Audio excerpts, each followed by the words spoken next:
ওকে, good evening সবাইকে। আমাকে শোনা যাচ্ছে? শুনতে পাচ্ছ সবাই? Good evening sir. জি স্যার, শোনা যাচ্ছে। আচ্ছা।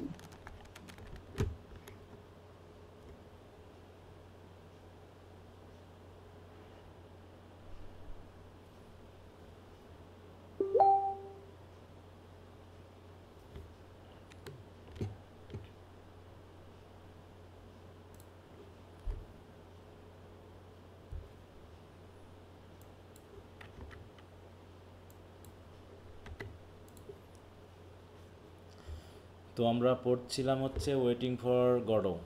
এটা গতদিন মনে হয় আমরা শেষ করেছি নাকি সবার কি? জি জি স্যার। স্যার। আচ্ছা, তো আমরা ক্রিটিক্যাল অ্যানালাইসিস সহ কিছু আলোচনা করেছিলাম, আশা করি সবাই পড়েছো। তো এরপর আমরা শুরু করব পরেরটা, সেটা হচ্ছে দ্য কেয়ারটেকার। আচ্ছা, আর এদিকে টিএস ইলিয়টের কোশ্চেন আনসারগুলো কি পড়া শেষ করেছো সবাই? জি স্যার। জি স্যার। আচ্ছা, তো যদি শেষ হয়ে থাকে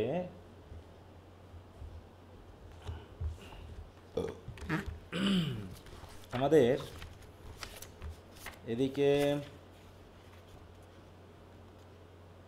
নভেলের কোশ্চেন আনসার দেওয়া হয়েছে প্রাইড অ্যান্ড প্রেজুডিস, তাই না? স্যার, আরটিএল টেল অফ টু সিটিসেরও দিয়েছেন স্যার। ওটা হয়ে গেছে, পড়ায় নেওয়া হয়েছিল? না স্যার, ওটা পড়তে দেননি, কিন্তু ওটা দিয়েছেন। পড়তে দিয়ে নিতে, তাহলে ওটা আমরা দিয়ে দিই পড়তে। তাহলে এখানে একটু লিখে দিলাম। এখন যদি এদের কোশ্চেন আনসারে কোনো সমস্যা থাকে একটু বলতে পারো।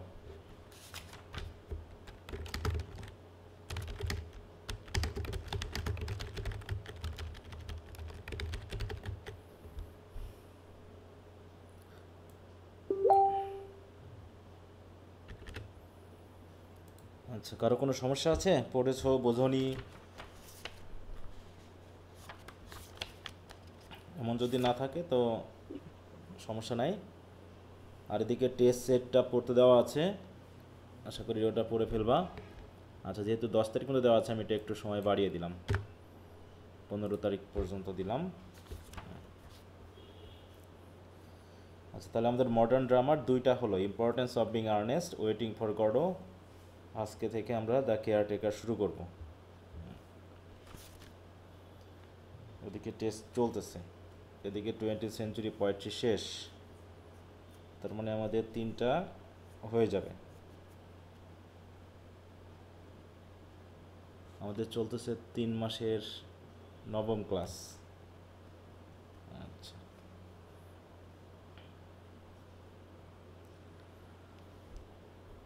আচ্ছা, সবার পড়াশোনা কি ঠিকমতো চলছে বলো? হুম, জি স্যার। নাকি পড়াশোনা চলছে না? এখন তো সবাই, আমাদের মাথায় অনেক কিছু ঘুরফির করে, তাই না? বিশেষ করে চাকরির পরীক্ষা টরীক্ষার প্রিপারেশনের জন্য হয়তো অনেকে টেনশনে থাকতে পারে। তা কি সবাই টেনশনে আছো নাকি অবস্থা বলো? হ্যাঁ, জানি না কেন, কবে দিছা? সমস্যা, জানি না তো, হতে পারে।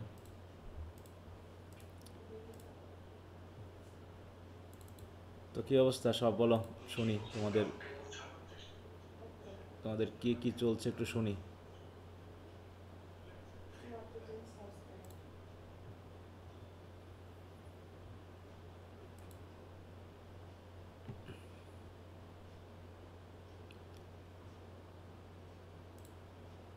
তো কি চাকরি বাকরি পড়াশোনা শুরু করে দিছো সবাই? না স্যার। করনি এখনো? না। তাহলে এই পড়াশোনায় চলছে? ফোর্থ ইয়ারে পড়া শেষ করতেই শেষ অবস্থা স্যার, আর চাকরি পড়া তো আরো। কারা কারা শুরু করেছো একটু হাত তোলো শুনি। বলো কীভাবে কি প্ল্যান করতেছো সবাই, শুনি সবার কথাবার্তা 2-4 মিনিট। এটা শুরু করো। চাকরির পড়া তো আপনার কথা শুনে প্ল্যান করো বলে বসে আছি। আপনি তো একটা ক্লাস নিচ্ছেন না। হ্যাঁ, আমি প্ল্যান দিব তাহলে তো বিপদ।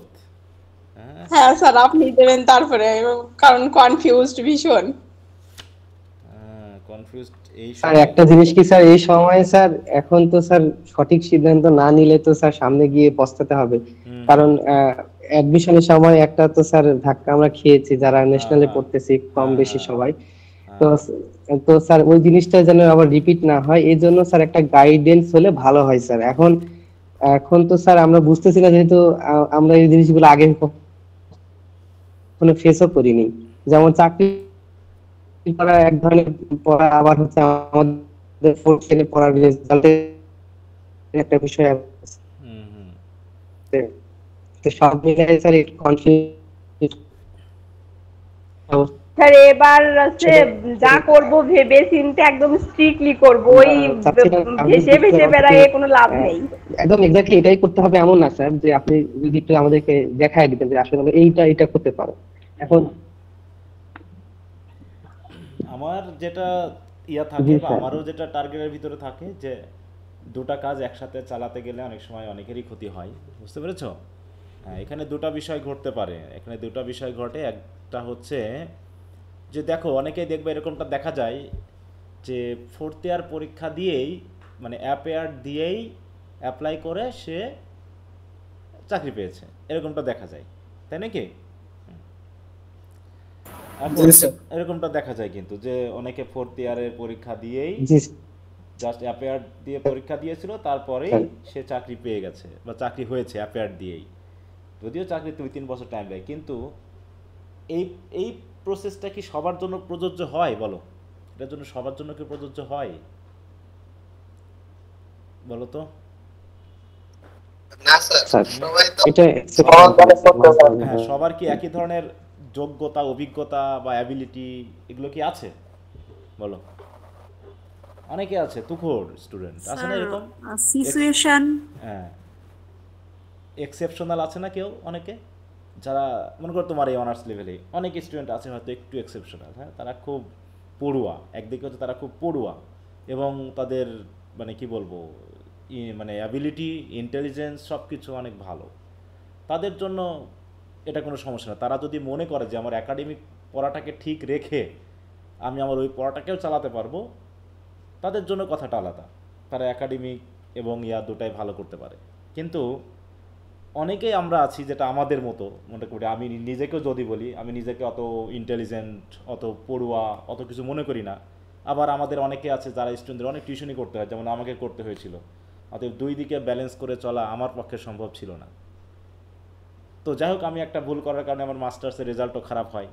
সেই খারাপের শোক কিন্তু আমি এখন টানতেছি, জীবনের মানে একটা বড় একটা ধাক্কা কিন্তু আমি খেয়েছি আমার মাস্টার্সের রেজাল্টটা খারাপ হওয়ার কারণে।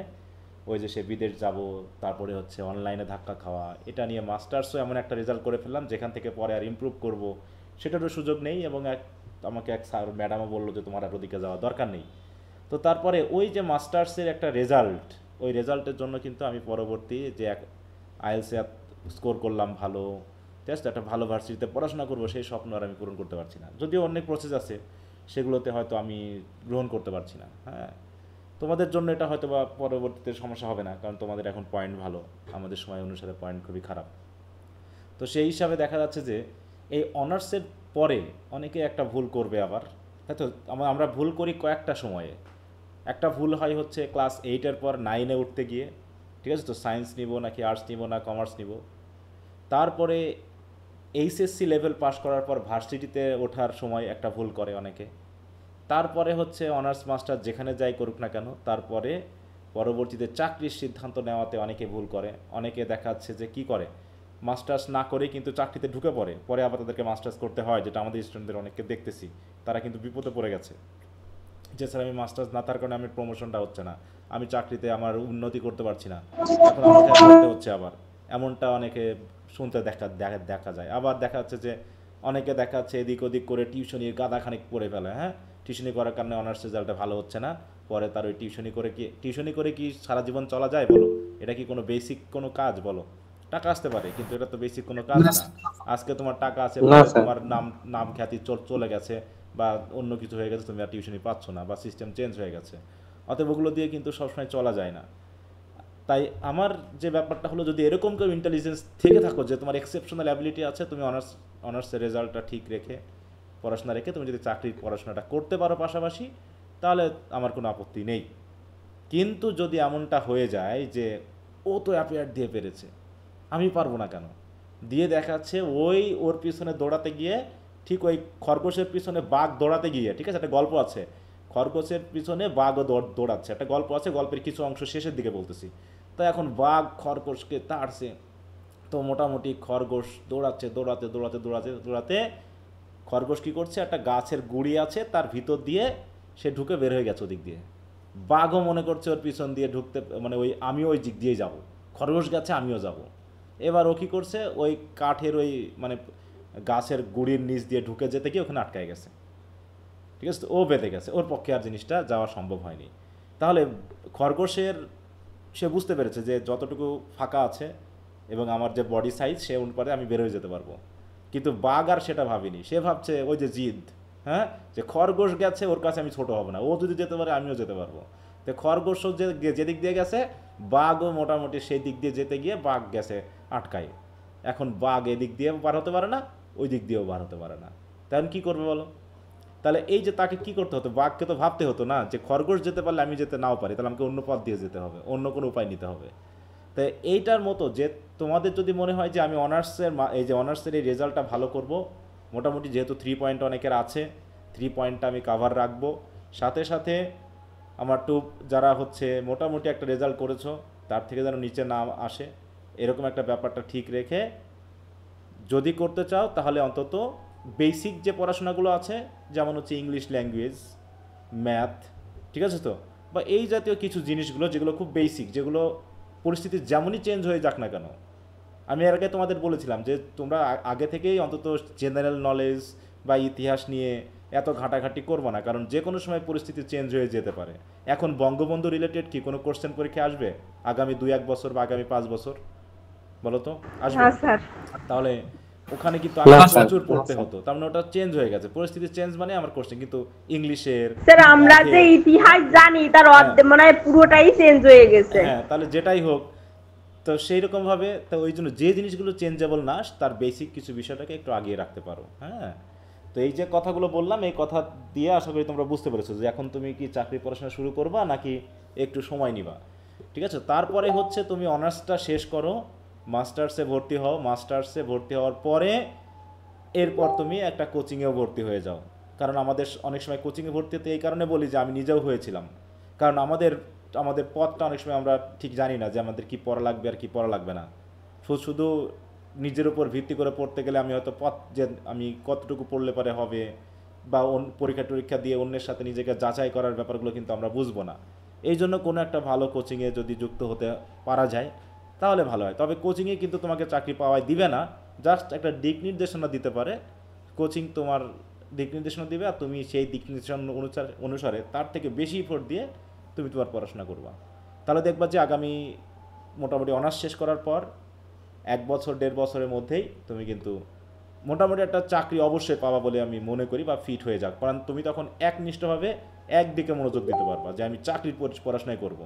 কিন্তু ওই যে যারা অ্যাপিয়ার দিয়ে, কালকে একজন পরীক্ষা কল দিয়েছে আমাদের স্টুডেন্ট, আমাদের অনার্সের, এবার অনার্স শেষ করে ফেলেছে সে 4th ইয়ারের, কালকে রাতে সে আমাকে কল দিয়েছে যে স্যার এই যে 49 তাই না, 49তম বিসিএসের স্পেশাল যে সার্কুলারটা দিয়েছে স্যার ওটাকে আমি অ্যাপ্লাই করব। আমি বলছি তুমি কি পড়াশোনা করেছো কিছু? বলছি স্যার তেমন করি নাই, যেহেতু সবাই করতেছে তাই ভাবতেছি অ্যাপিয়ার দিয়ে আমিও করি। ঠিক আছে, তো সবাই করতেছে বলে সেও করবে, কিন্তু তার পড়াশোনাটা ওই রকমভাবে হয়নি, বুঝতে পেরেছ? এখন সবাই করতেছে সে তাই করবে, এরকমভাবে সে প্রত্যেকটাতে অ্যাপ্লাই করবে, এমনকি শুধু বিসিএস না, ও যে কোনো চাকরির জন্য সে অ্যাপ্লাই করবে, কিন্তু তার পড়াশোনাটা কখনোই হবে না, সে শুধু পরীক্ষায় দিবে, কিন্তু চাকরি হতে হতে তার অবস্থা খারাপ হয়ে যাবে। অতএব অন্তত 1-1.5 বছর ভালো করে প্রস্তুতি নিতে হবে। হ্যাঁ বলো।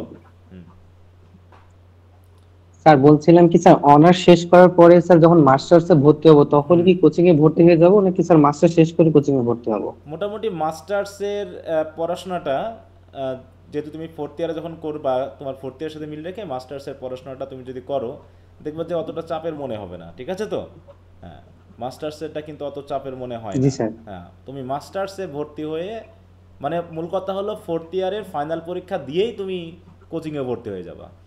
কথা বুঝতে পারছো? কারণ ফাইনাল পরীক্ষার রেজাল্ট পাওয়া, জি স্যার। ফাইনাল পরীক্ষার রেজাল্ট পাওয়া, তারপরে মাস্টার্সে ভর্তি হওয়া, মাস্টার্সের ক্লাস শুরু হওয়া, এই মিলে তুমি মোটামুটি 6 মাস হাতে পাবা, মিনিমাম 6 মাস হাতে পাবা। বুঝতে পেরেছো? তুমি যখন জি 6 স্যার। মাস হাতে পাবা, আরও ধরে নিলাম যে মাস্টার্সে 2 মাস ক্লাস তুমি প্রথম দিকে একটু কম করলা, তাহলে তুমি কত মাস? প্রায় 8 মাস সময় পাচ্ছ। এই 8 মাস তুমি যদি ঠিকমতো পড়াশোনা করো, তোমার স্যার। মাস্টার্সে পড়াশোনা করতে করতে তুমি একটা চাকরি পেয়ে যাবে বলে আমি মনে করি। ঠিক আছে? হ্যাঁ।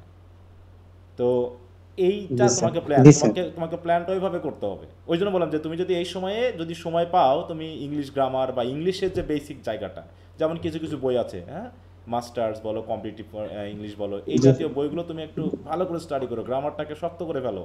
ঠিক আছে? তো আর ম্যাথমেটিক্যাল ক্যালকুলেশনের জন্য জি একদম ওই স্যার। যে তোমার খায়রুলস ম্যাথ বলে একটা বই পাওয়া যায়, সেই বইটাতে মোটামুটি তোমার একদম 5 জি স্যার। 6 থেকে একদম বেসিক থেকে শুরু আছে। ঠিক আছে? তো ওই যে জি স্যার। ম্যাথগুলো প্রতিনিয়ত করতে থাকো।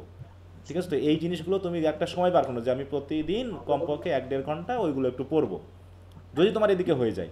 জি কিন্তু স্যার। যাতে তোমার একাডেমিকে কোনো ইফেক্ট না পড়ে, কারণ একাডেমিক আজীবন থাকবে তোমার, কিন্তু চাকরি 1 বছর পরে পাইলেও ক্ষতি হবে না। কিন্তু তোমার একাডেমিক রেজাল্ট ক্ষতি জি হয়ে স্যার। গেলে তোমার আজীবনের ওটা টেনে নিয়ে বেড়াতে হবে। বুঝতে পারছো? হ্যাঁ। অতএব জি স্যার। কোনটা কোন জায়গায় নিজের ওই যে বললাম যে তোমাকে ওই গল্পটা মনে রাখতে হবে যে খরগোশ আর ওই টাইগারের গল্পটা, হ্যাঁ, বাঘের গল্পটা মনে রাখবা, জি তাহলে স্যার। বুঝতে পারবে যে সবাই তো সবই পারে, আবার সবাই সবই পারে না। হ্যাঁ, কারো ইন্টেলিজেন্স ভালো আছে, সে দেখাচ্ছে যাতে বিশ্ববিদ্যালয়ে পড়ে ক্যামব্রিজেও পড়াশোনা করতে পারে, পারে কিনা বলো? হ্যাঁ। জি তো স্যার, এখন পারে ওই স্যার। চিন্তা যদি আমি করি, তাহলে তো আমার হবে না, আমার অ্যাবিলিটি আমাকে আগে বুঝে নিতে হবে যে আমি কি করতে পারবো। হ্যাঁ, এই জায়গাটা একটু খেয়াল রাখবা। ওই জন্য এখন জি পড়াশোনা স্যার। অনার্সের দিকে মনোযোগ দাও, অনার্স এই 4th ইয়ারেরটা যাতে খারাপ না হয়ে যায়। বুঝতে পেরেছো? যাদের বিশেষ করে আরও একটু খারাপ আছে, তারা আর একটু কমপক্ষে 2.80 যেন থাকে। হ্যাঁ, এটা একটু খেয়াল রাখো, 2.80 জানে থাকে, তাহলে তুমি হয়তো তোমার পরবর্তী, এখন হয়তো যেটা ভাবতেছো না, আজ থেকে 3 বছর পর মানুষের চিন্তা ভাবনা কিন্তু পরিবর্তন হয়, প্রতিনিয়ত পরিবর্তন হয়, প্রতি 2-3 বছর পর পর মানুষের ম্যাচুরিটি বাড়ে, চিন্তা ভাবনার পরিবর্তন হয়। আজকে তুমি হয়তো যেটা ভাবছো না, হয়তো আজ থেকে 3 বছর পর তুমি ভাবলা যে যদি আমার এই রেজাল্ট এমন থাকতো না, তাহলে আমি আজকে এটা করতে পারতাম। তাহলে ওই সময় যেন তোমার এই রেজাল্ট যেন ইয়া না হয়ে দাঁড়ায়, বাধা না হয়ে দাঁড়ায়। বুঝতে পারছো? কারণ তুমি অনেক ডিগ্রি করতে পারো, যে একটা চাকরিতে তুমি জয়েন করেছো, যেখান থেকে তুমি একটা ডিগ্রি করতে চাচ্ছ, তাই তোমার রেজাল্টের জন্য তুমি আর এটা করতে পারছো না। হ্যাঁ, তো এগুলো একটু খেয়াল রাখবা। ঠিক আছে? জি স্যার। হ্যাঁ, এখন যা বললাম এর উপর ভিত্তি করে তোমরা এখন সিদ্ধান্ত নিবা, কারণ তোমাদের সিদ্ধান্ত তো আমি দিতে পারবো না, কারণ কে কেমন তা তো আমি জানি না, তাই না? তোমাদের পড়ার সময় কতটুকু দিতে পারো, তোমার পারিবারিক অবস্থা কী, তোমার বোঝার ক্ষমতা কেমন, সেগুলো তো আমার জানা নেই। যেহেতু জানা নেই, অতএব তোমার একদম ব্যক্তিগত সিদ্ধান্ত তো আমি দিতে পারবো না। এই সিদ্ধান্ত তোমাকেই নিতে হবে। শুধু আমি যে কথাগুলো বললাম তার উপর ভিত্তি করে তুমি নিজেকে যাচাই করবা, করার পরে সিদ্ধান্ত নিবা। হ্যাঁ, কেউ আছো কোচিংয়ে ভর্তি হয়ে পড়াশোনা শুরু করে দিতে পারো, কেউ আছো শুধু 2-3টা সাবজেক্ট, বেসিক সাবজেক্টগুলো নিয়ে পড়তে পারো, আবার কেউ আছো এখন চাকরির ধান্দা করাই যাবে না, তোমাকে একদম তোমার এই অনার্সের রেজাল্ট নিয়ে ভাবতে হবে। এখন এই সব কিছু মিলে এখন তুমি সিদ্ধান্ত নিবা। ঠিক আছে? কারণ এই স্যার। এই সময়ের সিদ্ধান্তটা এলোমেলো হলেই কিন্তু ঝামেলা হয়ে যাবে, একদম এলোমেলো হলেই দেখবো যে তুমি 5 বছর পরে গিয়ে পিছনে ফিরে ভাবতেছো, ইস ভুল করে ফেলেছি, যদি একনিষ্ঠভাবে পর সিদ্ধান্ত নিতাম তাহলে ভালো হতো। আমি তো দেখতেছি আমাদের ছেলে মেয়েদের মধ্যেই দেখতেছি। হ্যাঁ, বললাম না, আমি কিছু স্টুডেন্ট দিয়ে শুরু করছিলাম এখানে, তারা একদম চাপাচাপি শুরু করেছিল আমাদের অনার্সের ছেলেমেয়েরা মাস্টার্সে থাকতে, এমন ভাব করলো যেন তারা এই চাকরিটা না পাইলে মারা যাবে, সুইসাইড করবে পুরো। স্যার সামনে পরীক্ষা, হ্যাঁ, মোটামুটি 1-2 সপ্তাহ না দিতে আর একটা অ্যাপ্লাই, আবার পরীক্ষা। স্যার আমি বলে দিয়েছি যে 1-1.5 বছর তোমাকে সময় দিতে হবে, তার আগ পর্যন্ত আমি কিছু বলতে। তারপরে এমন শুরু করলো, ওদের টাকা পয়সা ফেরত দিয়ে আমি ব্যাচটাই বন্ধ করে দিলাম, যে তোমাদের দ্বারা সম্ভব না। তো আজ পর্যন্ত হয়তো 2-1 জন পেতে পারে ছোটোখাটো চাকরি, কিন্তু আলটিমেটলি তারা আর কিছু করতে পারেনি। বুঝতে পারছো? এই আবার দেখা যাচ্ছে যে পরীক্ষা নিতাম, ওর দেখাচ্ছে অন্যের দেখে দেখে পরীক্ষা দিচ্ছে, আর এসব অন্যের আমি টেস্ট নিচ্ছি, সেই টেস্ট যদি তুমি অন্যের দেখে দেখে করো, দিয়ে ভালো রেজাল্ট করতে চাও, তাহলে কি হবে বলো তো? কোনো লাভ আছে এটা দিয়ে? হ্যাঁ, না স্যার। কোনো লাভ নাই তো। হ্যাঁ, তুমি ভালো পারতেছো, আমি ওটা ভালো পারলে একটু গিফট টিফট দিতাম, খাতা টাতা দিতাম, তো ওই দেখলাম যে ওইটার জন্য আর ঝামেলা। হ্যাঁ, একজন কিছুই পারে না, কিন্তু দেখা যাচ্ছে ভালো রেজাল্ট করে, ধরলে পারে, বুঝে না, পারে না। হ্যাঁ, দেখি যে অন্যের দেখে লেখে নাই, অন্যের সাথে ইয়া করে। আর এখানে যদি তুমি এটা নিজেকে যাচাই করতে এসে যদি তুমি অন্য চুরি চামমাটি করো, তাহলে তোমার জীবনে কেমন হবে? কিছুই করতে পারবে না। হ্যাঁ, আর তো অন্যান্য তো ইফেক্ট ছিল, সেটা তো আর বললাম না, কলেজ রিলেটেড একটা ইফেক্ট ছিল, সব কিছু মিলেই বন্ধ করে দিলাম যে আসলে এগুলো হয় না। তো এই জন্য বলছি যে সিদ্ধান্তগুলো সঠিকভাবে এখন নেওয়ার চেষ্টা করবা, অনার্সের দিকে মনোযোগ দাও। এই কাজটা করতে গিয়ে দেখবো অনার্সের অনেকে রেজাল্ট খারাপ করবে, এই জন্য ঝামেলা হয়ে যায়। ওই জন্য বললাম যে নিজের অ্যাবিলিটি, নিজের টাইম এবং নিজের ইন্টেলিজেন্স আন্ডারস্ট্যান্ডিং লেভেলটা বুঝে সিদ্ধান্ত নিবা যে তুমি কী করতে পারবা। আর কখনোই নিজের জীবনটা অন্যের উপর ভিত্তি করে বিবেচনা করবা না, অন্যের সিদ্ধান্তের উপরে না। আমি সিদ্ধান্ত দিলে যে তুমি নিবা তা না, কিন্তু আমি একটা বইয়ে পড়েছিলাম যে যার সিদ্ধান্তই হোক, তোমাকে তোমার বাবা মার সিদ্ধান্ত দিক, তোমার টিচার তোমাকে সিদ্ধান্ত দিক, আর তোমার মানে কি বলবো, মনে করো একদম ধর্মীয় গুরু, সে তোমাকে সিদ্ধান্ত দিক, সব সিদ্ধান্ত সরাসরি গ্রহণ না করে নিজের চিন্তাভাবনা দিয়ে ফিল্টারিং করবা, তারপরে সিদ্ধান্ত গ্রহণ করবা। কারণ তুমি যদি সবার সিদ্ধান্ত নিতে যাও তাহলে তুমি নিজে এলোমেলো হয়ে যাবা, বুঝতে পেরেছ? অতএব সিদ্ধান্ত স্যার আমি যদি কারোর উপর ডিপেন্ডেন্ট হই তো তাদের সিদ্ধান্ত তো মানতেই হবে, যেহেতু আমার নিজের ওই জিনিসটা করার কোনো অ্যাবিলিটি নেই, তাদের উপর আমার না। সেটা ঠিক আছে, মনে করো তোমার সব একটা বিষয়ের সিদ্ধান্ত, জীবন সম্পর্কে সিদ্ধান্ত তোমাকে তো একটু নিতেই হবে নিজের, কারণ তুমি যা বুঝবা, মনে করো আমি যা বুঝবো আমার বাবা কি তাই বুঝবে?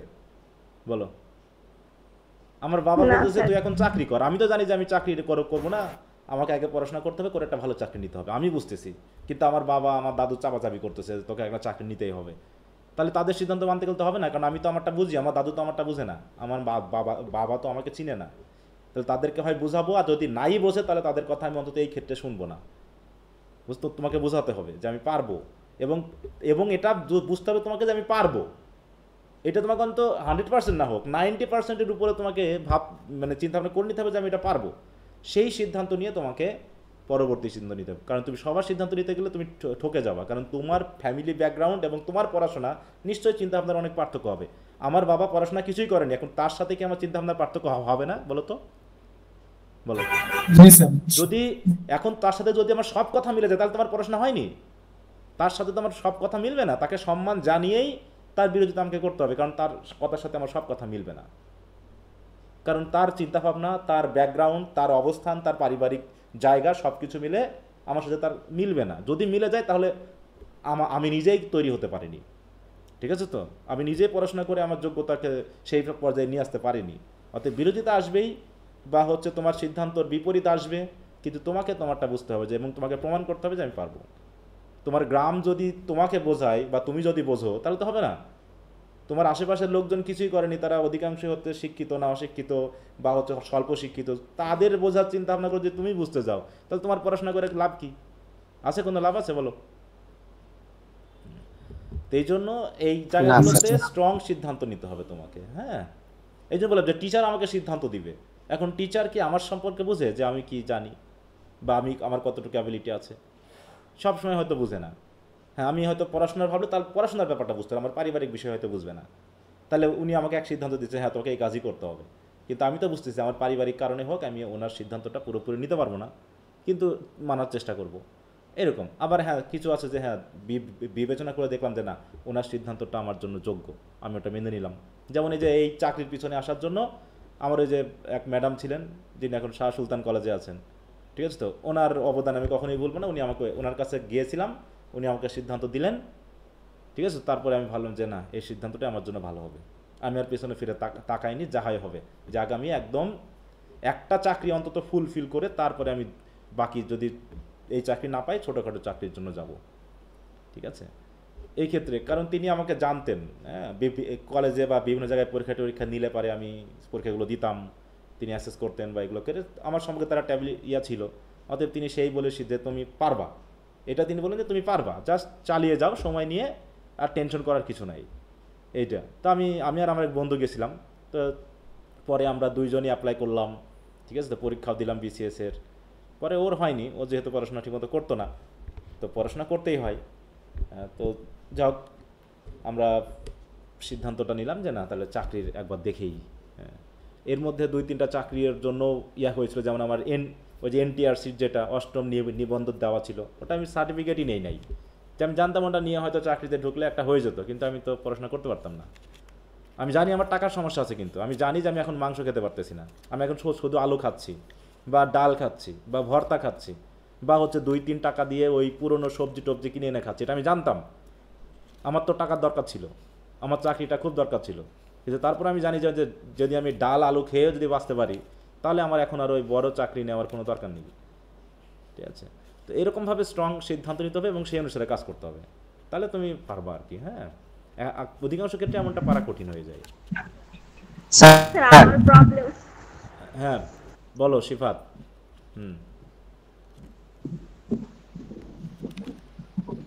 আচ্ছা, শিফাতের কথা শোনা যাচ্ছে না, প্রিয়া বলতে যাচ্ছিল, বলো কি? স্যার বলছিলাম যে আপনার স্যার আমাদের স্যার কি আমার কোনো প্রবলেমটা আশা? একটু আচ্ছা অন্যরকম। একজন বলো। হ্যাঁ আচ্ছা শিফাত তুমি একটু পরে বলো, প্রিয়া বলো। হ্যাঁ প্রিয়া বলো। হ্যাঁ স্যার আমার প্রবলেমটা আমি আগেও বোধহয় আপনাকে বলেছিলাম, আমার বাড়ির লোকের ধারণা হচ্ছে আমার জন্য প্রাইমারি জবটা হচ্ছে সব থেকে বেটার অপশন হবে, হ্যাঁ। যেহেতু আমি আমাদের বাড়ির কাছে স্কুল আছে, তো যদি কোনোভাবে চাকরিটা হয় তো বাড়ি থেকে আমি করতে পারবো, হ্যাঁ, অ্যাপ্লিকেশন করে আমার এইখানেই আমাকে আনা হবে। হ্যাঁ, স্যার আমি ঘরের মধ্যে হচ্ছে ধরেন হাঁটুতে ভর দিয়ে কাইন্ড অফ হামাগুড়ি দিয়ে চলাফেরা করতে পারলেও বাইরেতে আমার হুইল চেয়ার ছাড়া আমি যেতে পারি না, আর আচ্ছা। হুইল চেয়ার আমি হ্যাঁ ঠিক নিজেও আছে, অপারেট করতে পারবো না। কেন তো তুমি অন্য তুমি কি সাহায্য কলেজে নিতেই চাকরি হবে। করতে পারবে না?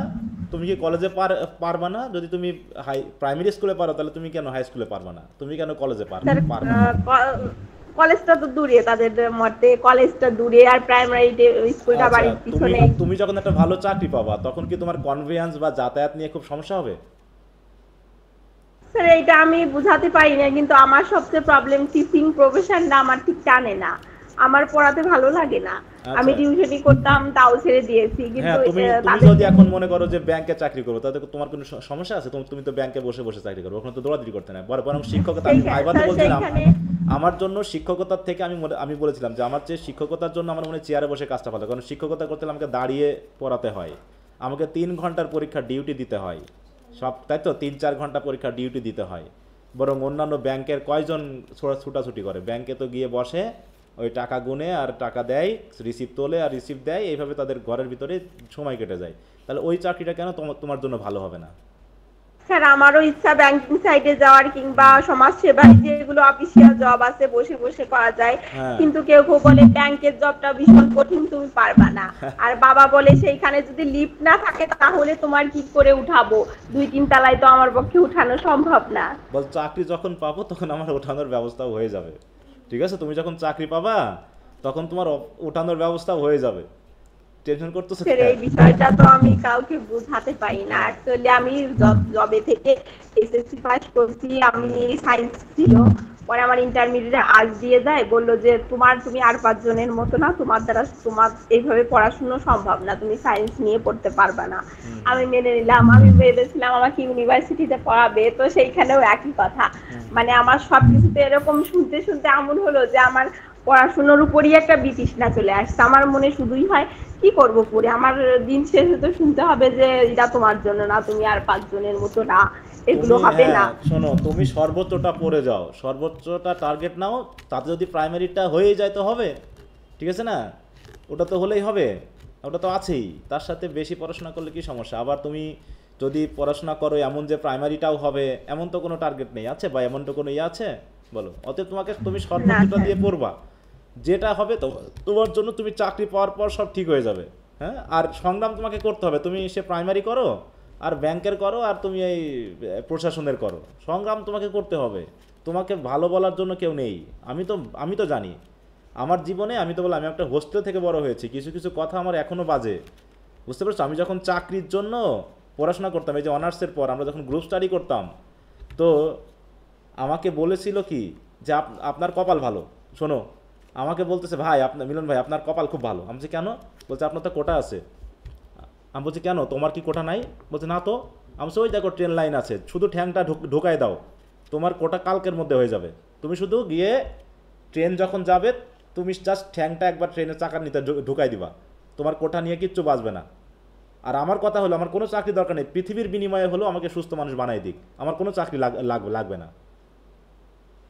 এই কথাটাই তো কাউকে বোঝানো যায় না স্যার। হ্যাঁ, তো এই কথাটা আমাকে বলেছিল। আমি বলছি আমার জীবনে আমার চাকরি বাকরি কিছু দরকার নেই, শুধু আমাকে সুস্থ মানুষ করাক। যে আমার আর তুমি জানা তো আরে কোটা বানাতে সময় লাগে নাকি? তুমি শুধু ট্রেনের লাইনের কাছে যাবা, একটু ট্যাঙ্কটা অ্যাক্সিডেন্টালি ঢুকাই দিবা, পরের দিন থেকে তোমার কোটা জারি হয়ে যাবে। কিসের সমস্যা তোমার? কোনো সমস্যা নেই। তারপর থেকে আমি কোটা নিয়ে অ্যাপ্লাই করিনি ওটা। আমি একদম জীবনের শুরু থেকে কখনো আমি অন্তত এই সুযোগটা নিই, কারণ হোস্টেল থেকে আমি এটা নিই নাই। ঠিক আছে? তো আমাকে বললাম যে আমার মা মারা যাওয়ার পর আর বিশেষ কোনো কারণে হোস্টেলে প্রতি মাসে 30 টাকা করে বেতন দেওয়া লাগতো আমার বোর্ডিং হোস্টেলে। সেটা যখন হোস্টেল থেকে নিষেধ করে দেওয়া হলো, যে আমাকে ছাড় দেওয়া হলো যে বোর্ডিং হোস্টেলে 30 টাকার বেতনটা আমাকে নিবে না, তখন আমার বন্ধুরা বললো তাহলে আমাদের বাপ মাকে আমরা মেরে ফেলবো, আমাদের 30 টাকা তাহলে আমাদেরও মাফ হয়ে যাবে, এরকম করে তারা কথা বলছিল। বুঝতে পেরেছ? বিশ্বাস করবো না, আমি যে কথাগুলো বলছি প্রত্যেকটা বাস্তব। সেই দিন থেকে আমি কোনো দিন আমি একটা জিনিস ভেবেছি যে আমাকে প্রথম দেখাতে সবাই অকেজো মনে করবে। ঠিক আছে? তো সবাই করুণা দেখাবে এবং সবাই মনে করবে এর দ্বারা কোনো কাজ হবে না। অতএব সেই দিন থেকে আমি প্রতিজ্ঞা করছি যে মানুষ যদি কোনো কাজের কথা বলে আমি কোনোদিন না করবো না। সেদিন আমার এক কলেজের স্যারের সাথে আমার এটা নিয়ে কথা হয়েছিল। প্রিন্সিপাল স্যার বা কেউ কোনো কাজ বললে আমি কাজটা করে দিই, মানে কষ্ট হলেও কাজটা করে দিই বা আমি সময় দিয়েও হলেও কাজটা করে দিই। তা যে কোনো কাজ হলে প্রিন্সিপাল স্যার আমাকে মোটামুটি কাজ দেয়, সে যে প্রিন্সিপালই হোক। এখন উনি বলতেছে, উনি এই কথাটা বলতে বলতে বলছে প্রিন্সিপাল স্যার তো মিলন স্যারকেই সবসময় কাজের মনে করে, ঠিক আছে, তো ওনাকেই কাজ দেয়। তো আমি তখন এই স্যারকে এই কথাটা বললাম, স্যার আপনাকে কেন মনে করে না? বলছে আপনি যা কাজ করেন। আমি বলছি আপনি প্রিন্সিপাল হলে কি করতেন? আপনি মনে করেন প্রিন্সিপাল, তাহলে আপনি কাকে কাজ দিতেন? যে কাজ করে তাকে তো দিতেন নাকি? বলছে হ্যাঁ। আমি তাহলে আপনার সমস্যাটা কোন জায়গায়? মানে আপনি কাজ করলে ঈর্ষা করবে মানুষ। আমি ওনাকে বললাম যে আমি জীবনের প্রথম দিকে একবার প্রতিজ্ঞা করছি যে যদি কেউ কোনো কাজ দেয়, আমি যদি কাজটা নাও পারি তাও করে দিব, অন্তত আমার আমি যদি ভুল করি তাও তো শিখবো। তো আমি প্রিন্সিপাল স্যারকে বলছি স্যার আপনি আমাকে কাজ দিবেন, আমি কাজ করব, হয় আমি কাজটা করতে পারবো আর না হয় আমি নতুন করে শিখবো। কিন্তু আমি কখনো প্রথম দেখায় যে মানুষ আমাকে অকেজো মনে করবে এটা যেন কেউ মনে না করতে পারে। দেখো তুমি কাজ করলেও তোমার প্রতি ঈর্ষা করবে মানুষ। বুঝতে পারছো? হ্যাঁ স্যার, স্যার সমস্যা হচ্ছে আমাকে নিয়ে কেউ স্বপ্ন দেখে না। তাদের কথা মতে কে আমার দেখবে? জন্য একটা তোমাকে নিয়ে চাকরি স্বপ্ন কে দরকার, দেখবে? ছোটখাটো যে কোনো একটা চাকরি হইলেই হইলো, তোমাকে নিয়ে অত স্বপ্ন বড় চাকরি কেউ আমার দেখতে জন্য যাবে না। দরকার নেই। বলো তোমাকে নিয়ে কে স্বপ্ন দেখবে? তোমার স্বপ্ন তুমি দেখবা, অন্যরা তোমাকে নিয়ে স্বপ্ন দেখবে কেন? কে কাকে নিয়ে স্যার স্বপ্ন আমি দেখবে? নিজের স্বপ্ন দেখাটাই ভুলে গেছি। আমি এতবার মানে নিজের চোখের সামনে স্বপ্নগুলো ভাঙতে দেখছি, আমি স্বপ্ন দেখতে ভয় পাই। আমার মনে হয় ওটা আমার জন্য বিরাট বড় পাপ। তো আমি যে সবার এগেনস্টে গিয়ে আমি শুধু ভাবছি যে আমি ব্যাংকিং সাইড নিয়ে পড়াশোনা শুরু করব না বিসিএস নিয়ে করব, গেলেও তাদের বিরুদ্ধে যেতে হবে। সেক্ষেত্রে অনেক মানে ধরেন বিসিএস তো বারবার আমার পক্ষে দেওয়া সম্ভব না, একবার হওয়া তো ভাগ্যের ব্যাপার। একবার ওই সেই ভাগ্যটা আমার হবে না সেটা আমিও জানি। তুমি তো আগেই নিজেকে দুর্বল করে ফেলতেছো, তোমাকে প্রমাণ করতে হবে যে তুমি পারবা। তুমি তো দেখোনি, তুমি তো আগেই হেরে গেছো। আরে আমার দেখা অন্ধ, সে এখন অস্ট্রেলিয়াতে পিএইচডি করছে আমাদের 34তম বিসিএস এর, সে এখনো লাঠি দিয়ে চলে। বুঝতে পারছো? চোখে কিছু দেখে না। 34তম বিসিএস এ তোমাদের কোনো কলেজে, সরকারি কলেজে কারো কিনা আমি জানি না, আমি মনে নাই কোন কলেজের উনি, সে তো অন্ধ। আমি তো তাও তো চোখে মুখে দেখতে পাই, আর উনি পুরো অন্ধ। উনি যে কয়টা দেশে মানে করেছে, বিভিন্ন ধরনের যে রিসার্চ করার জন্য গেছে, সেটা আমি নিজেকে অযোগ্য মনে করি। বুঝতে পেরেছো যে আমি তো ওর কাছে পৌঁছাতে পারলাম না, ওনার কাছে। তুমি তোমার যে চোখে দেখতে পাই, আমি মনে হয় যে পৃথিবীর মধ্যে সবচেয়ে বড় অসুস্থতা হচ্ছে অন্ধত্ব। তারপরে আর কোনো কিছু নেই।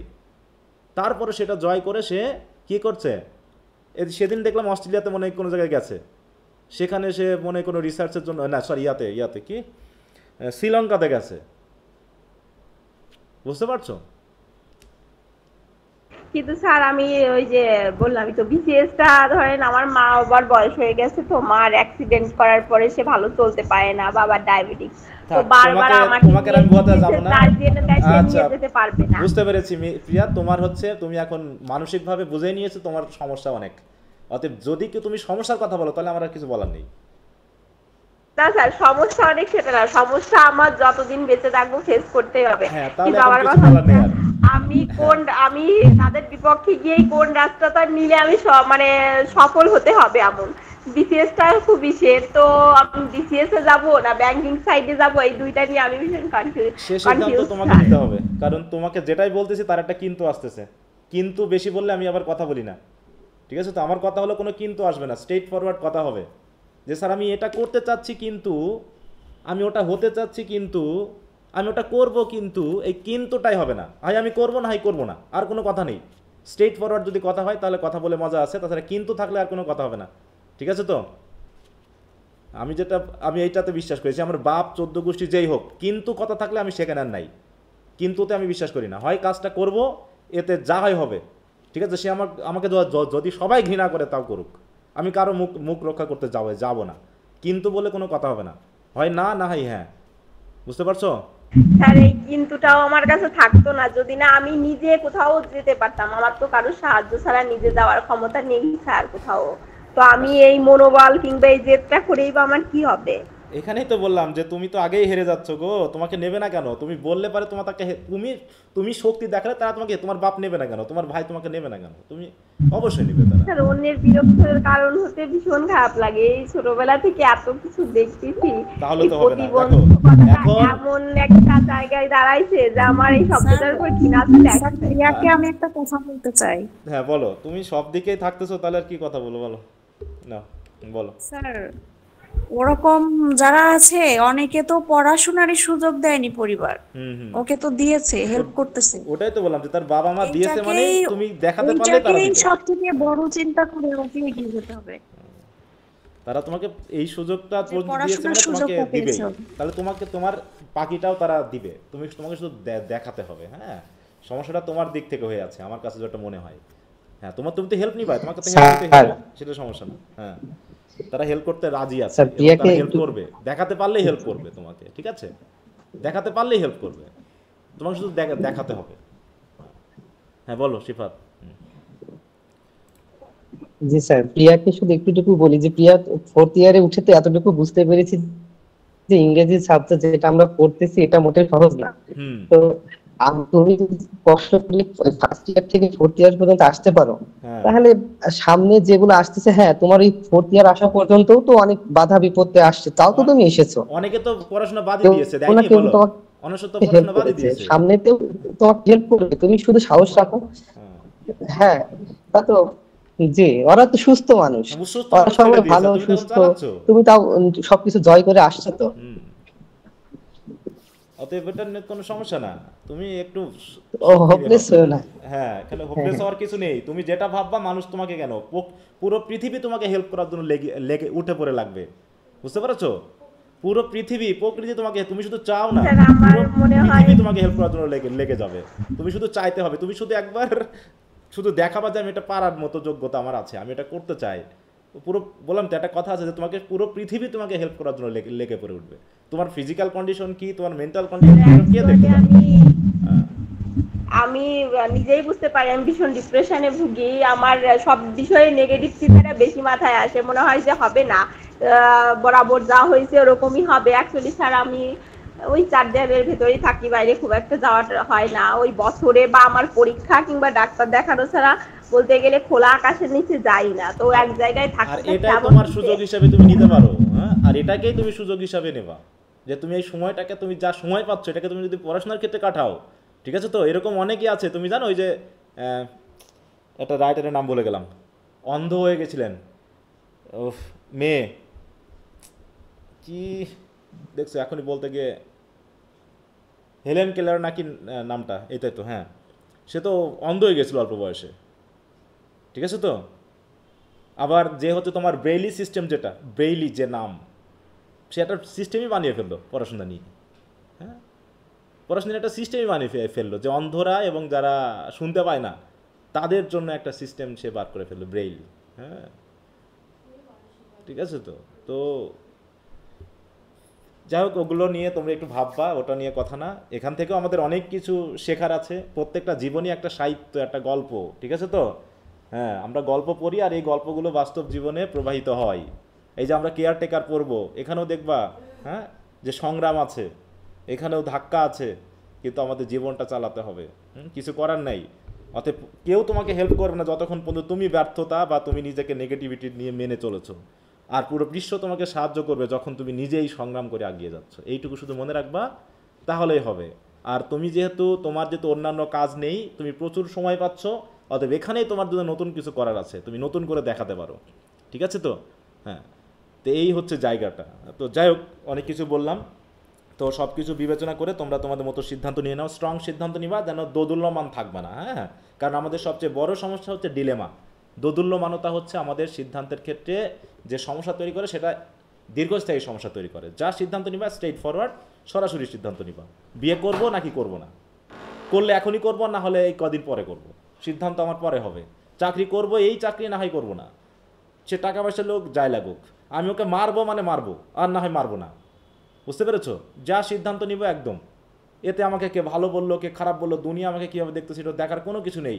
বিশেষ করে তোমরা তো এখন এটা পড়ো, যে মেটামরফোসিস পড়ছিলাম, বলো মেটামরফোসিস তো পড়ি না এখনো, হ্যাঁ পড়ি নাই।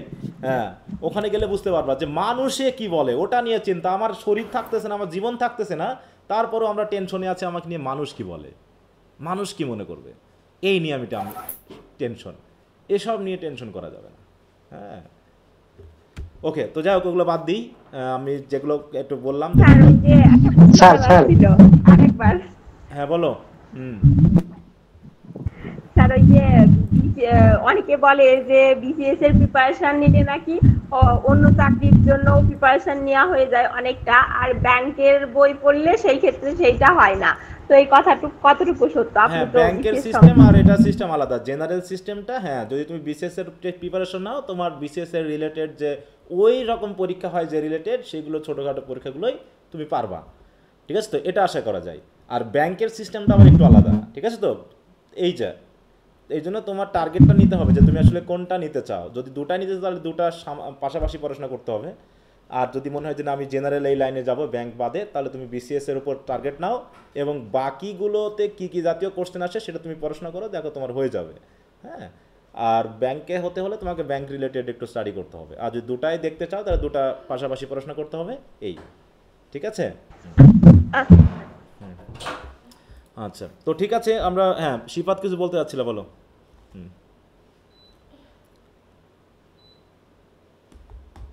স্যার আমার কথা কি শোনা যাচ্ছে?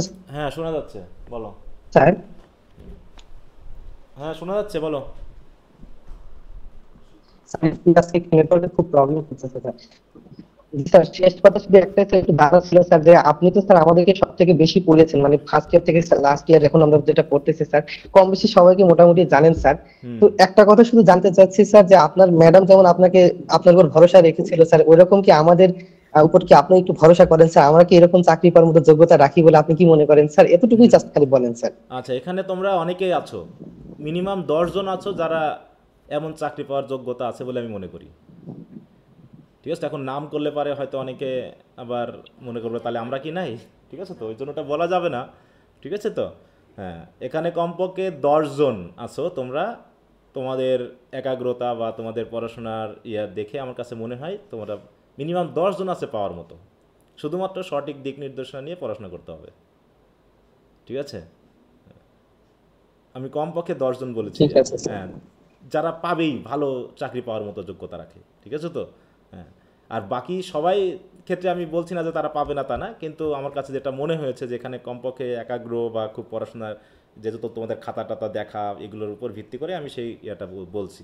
ঠিক আছে, এইটা এখন চাকরি পাওয়াটা যেহেতু আমার একাডেমিক পড়াশোনার সাথে রিলেটেড কিছুটা কম, শুধুমাত্র তোমার ইংলিশ দক্ষতাটা তোমাকে কাজে দিবে, বাকিগুলোর উপর ডিপেন্ড করছে তুমি এই ইফোর্টটা তুমি অন্য ক্ষেত্রে, হ্যাঁ, general knowledge, mathematical calculation, science, computer, এইগুলোর উপর তুমি কতখানি দিতে পারবা, সেইটার উপর ডিপেন্ড করো তুমি আসলে চাকরি পাবা কি পাবা না। কারণ একাডেমিকে অনেকে ভালো হলেও দেখা যাচ্ছে হয়তো বা চাকরির ক্ষেত্রে সে কোথাও সাকসেসফুল হতে পারছে না, এমনও আছে। কিন্তু কারণ কি, সে দেখাচ্ছে ওইগুলো হয়তো ঠিকমতো সে নিতে পারেনি। হ্যাঁ, এর জন্য সঠিক দিক নির্দেশনা দরকার, আর এর জন্য একটা ভালো কোচিং দরকার, এবং আন্তরিক কারো দরকার। ঠিক আছে, সাপোর্ট দরকার। বুঝতে পেরেছো এইটা? আর কখনোই ওই যে বললাম যে যা বলবো স্ট্রেট ফরওয়ার্ড কথা হবে, লোকে কি বললো তা নিয়ে আমার কোনো মাথা ব্যথা নেই। যদি আমাকে 100% লোক আমাকে খারাপ বলে তাও বলুক, তবে আমি আমারটায় আমি একনিষ্ঠ থাকবো। এইটা হলো আমার কথা। সে টাকা যাক আর যাই যাক, আমার ইচ্ছা হয়েছে আমি কাজটা করব, অথবা আমি স্ট্রংলি করব। ব্যর্থ হলেও আমার লোকে কি বললো তাতে আমার দেখার বিষয় নেই, কারণ প্রত্যেকটা ব্যর্থতা একটা সিঁড়ি। আমি মনে করি কি জানো, যে প্রত্যেকটা যা স্টেপ কিন্তু একটা সিঁড়ি। আমি অনেক টাকা পয়সা নষ্ট করেছি জীবনে, তো যখন তোমাদের ম্যাডাম বলে আমি বলছি শোনো, ওইগুলো হচ্ছে আমার এইখানে আসার একটা সিঁড়ি। আমি যদি ওইটা ইনস্ট্যান্টলি পূরণ না করতাম, আমার মন ওইটা নিয়েই থাকতো, বরং আমার সময় নষ্ট হতো। ওটা করার পর আমি বুঝতে পেরেছি ওটা আমার জন্য না, বা ওটা আমি করতে আসলে আবেগে চাইলেও বাস্তবতে ওটা আমার জন্য খাটবে না, তখন আমি ওটা বাদ দিয়ে ফেলেছি। ওতে হয়তো কিছু টাকা গেছে, কিন্তু কিছু সময় গেছে, কিন্তু বেশি সময় আমার নষ্ট হয়নি ওই জায়গায়। গানের ক্ষেত্রে যেটা মানে মিউজিক্যাল ইনস্ট্রুমেন্ট অনেক আছে, ঠিক আছে, তারপরে হচ্ছে অনেক শখের বিষয় আছে যেগুলো ছোটোবেলায় শখ ছিল, ঠিক আছে তো, কিন্তু কখনো পূরণ করতে পারিনি, কিন্তু মাথায় মাথায় ওই শখগুলো যেন এখনও আছে। তো যখন টাকা হলো তখন আমি ভাবলাম যে ওগুলো আমি একটু পূরণ করার চেষ্টা করি। হ্যাঁ, ওর পিছনে যখন টাকা খরচ করা শুরু করলাম দেখলাম হ্যাঁ আমি ওগুলো নিয়েছি, ব্যবহার করছি, কিন্তু দেখলাম সেই ছোটোবেলাকার সে বাঁশি আর এখনকার মতো বাজতেছে না। বুঝতে পেরেছো? কারণ বয়স হয়ে গেছে অনেক, জি স্যার। এবং সঠিক সিদ্ধান্তটা আমি নিতে পারছিলাম না। যখন দেখলাম যেগুলো হয়েছে তখন আমি আবার বুঝতে পেরেছি যে আমার সিদ্ধান্তটা এখন কোনটা হওয়া উচিত। অতএব যতক্ষণ না আমি ওই পথে হাঁটতেছি ততক্ষণ পর্যন্ত আমি বুঝতে পারবো না যে ওই পথটা আমার জন্য না, নাকি আমার জন্য। অতএব জীবনটা একটাই, অতএব যত দ্রুত পারবা যেটা মনে চাইবে সেটাকে একবার হলেও একটু টেস্ট করে দেখা, ঠিক আছে তো, যাতে বেশি সময় পরবর্তীতে সে না নেয়।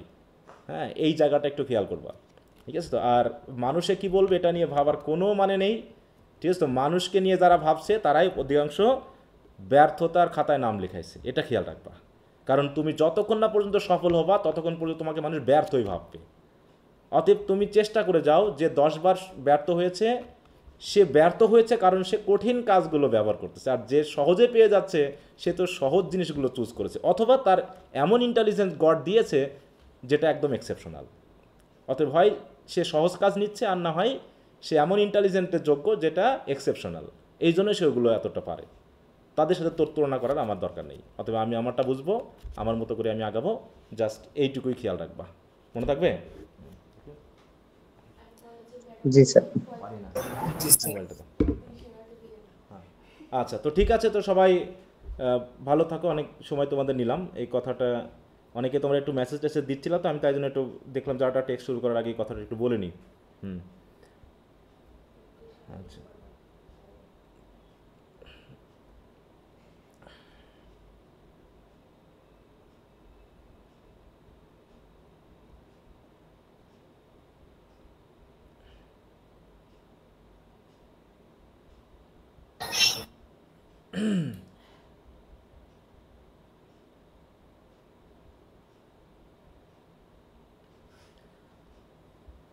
আচ্ছা, তো ঠিক আছে, আমরা একটু দেখি আমাদের যে স্টোরিটা আমরা পড়তে যাচ্ছি সেটা শুরু করি একটু। হ্যাঁ, আচ্ছা, তাহলে হচ্ছে এর নাম কি বলো, গল্পটার নাম কি? দি কেয়ারটেকার। কেয়ারটেকার না? হ্যাঁ, কেয়ারটেকার মানে কি? কেয়ারটেকার কি বলো তো? স্যার দেখাশোনা বা পরিচর্যা করে। হ্যাঁ, পরিচারিকা বলে, তাই তো। বিশেষ করে যদি কোনো বড় পরিবার হয়, বা হচ্ছে যদি কোনো কোম্পানি হয় বড়, বা কোনো যদি সংগঠন হয়, সেখানে একজন করে কেয়ারটেকার রাখা হয় যাতে সে সব কিছু দেখভাল করে রাখতে পারে, এইরকম। তারপরে এখানে একজন মেইন ক্যারেক্টার হচ্ছে একজন কেয়ারটেকার। হ্যাঁ, যে তিনি তার সর্বোচ্চ চেষ্টা দিয়ে, পরিশ্রম দিয়ে, হ্যাঁ, সব কিছুকে দেখভাল করে রাখে। কিন্তু আমরা কি, যারা হচ্ছে ওই কোম্পানির মালিক বা বড় বস, তারা কেমনভাবে আচরণ করে ওদের সাথে বলো তো? কেমন হয় অধিকাংশ ক্ষেত্রে? বলো। ব্যাপারটা লালনা। এবং যত বয়স হয়ে যায় তত তারা কি করে বলো? খিটখিটে হয়ে যাইছে। হ্যাঁ, কিটকিটে হয়। আর কি, তারা সেই দেখা যাচ্ছে একটা প্রতিষ্ঠানে কাজ করতে করতে যখন তারা বয়স্ক হয়ে যায় তখন সেই প্রতিষ্ঠান চায় একে যত তাড়াতাড়ি সরানো যায়, তাই না? এবং তার চাকরিটা বাদ দিলে পারে তাতে তার কোনো ক্ষতি হবে কি না না হবে এটা কিন্তু আমরা ভাবি না, ভাবি বলো তো? সে যত সেবাই আমাদেরকে দিই, হ্যাঁ, সে আমরা পড়েছিলাম ওই যে অ্যাজ ইউ লাইক ইট, যে অ্যাডাম পড়েছিলাম না, অ্যাডাম অরল্যান্ডো সাথে গেল। হ্যাঁ স্যার। হ্যাঁ, সে বলছে কি যে আমি এই পরিবারের দেখভাল করতে করতে বয়স হয়ে গেছি, দাঁত পড়ে গেছে, আর অলিভার তাকে গালি দিচ্ছে, হ্যাঁ, তাকে ওল্ড ডগ বলে, বলছে হ্যাঁ আমার এখন তো ওল্ড ডগই আমি হয়ে যাব, কারণ আমি তো শক্তি হারিয়েছি, আমি তো আর কাজ করতে পারি না। কিন্তু এতদিন যে তোমাদের দেখভাল করলাম সেটার বিনিময়ে কী করে দিবা, সেটা দিতে পারবে না। হ্যাঁ, তো এরকম একটা বিষয় নিয়ে আছে, যদিও এর কিছুটা এদিক ওদিক, তারপরে আমি এই বিষয়টা বললাম। যাক, আমরা একটু পড়া শুরু করি। দেখো, 3 অ্যাক্ট বিশিষ্ট নাটকটা আমরা সরাসরি শুরু করি। হ্যাঁ, অ্যাক্ট 1 হচ্ছে আর নাইট ইন উইন্টার, অ্যাক্ট 2-তে হচ্ছে a few seconds letter, act 3 হচ্ছে আ ফর্টনাইট লেটার। হ্যাঁ, মানে পর ঘটনাগুলো।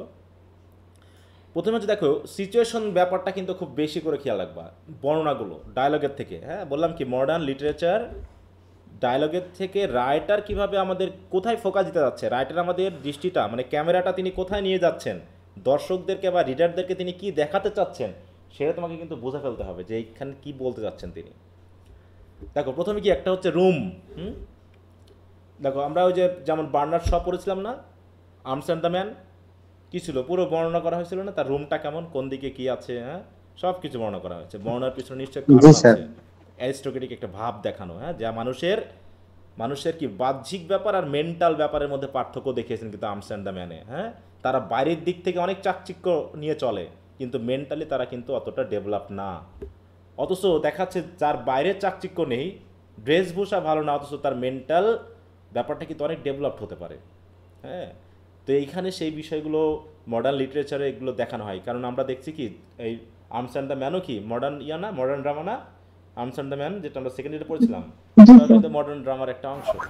তো সেই রকমভাবেই এবং আমরা যেগুলো পড়লাম আর কি ওয়েটিং ফর গড, তো সেক্ষেত্রে দেখলামই যে ওখানে সিচুয়েশন ব্যাপারটা বেশি দরকার। তো আর room a window in the back wall, তাহলে উইন্ডো আছে কোথায়, পিছনের ওয়ালে একটা উইন্ডো আছে। তার বলছে an iron bed, sorry the bottom half covered by a sack, এবং জানালাটা দেখো মানে একটা ভাঙাচোরা রুম দেখাচ্ছে। তাহলে ব্যাক ওয়াল একটা উইন্ডো আছে এবং উইন্ডোটা আমরা জানি না যে গরিব মানুষদের দেখবা যে জানালা টানাটা যেহেতু ভাঙাচোরা হলে পারে ওটা প্লাস্টিক দিয়ে হোক, পলিথিন ব্যাগ দিয়ে হোক, বা হচ্ছে স্যাক মানে কি বস্তা টস্তা দিয়ে ওটাকে ঢেকে রাখার চেষ্টা করে।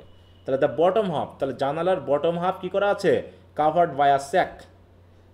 An iron bed along the left wall, তাহলে মনে করো তুমি দাঁড়িয়ে আছো, সোজা তাকাও, তাই তো, তার পিছনের দিকে এবার ভাবো, তাহলে পিছনের যে আমার পিছনের ওয়ালে একটা জানালা, সেটা অর্ধেক হচ্ছে স্যাক দিয়ে কভার করা। এবার বাম সাইডে an iron bed along the left wall, তাহলে পুরো লেফট, তাই তো, সাইডের যে ওয়ালটা আছে পুরোটা জুড়ে আছে একটা বেড, সেটা হচ্ছে লোহার তৈরি বেড, এটা কাঠের তৈরি না, তাই তো, সেখানে কোনো নরম গদি নেই।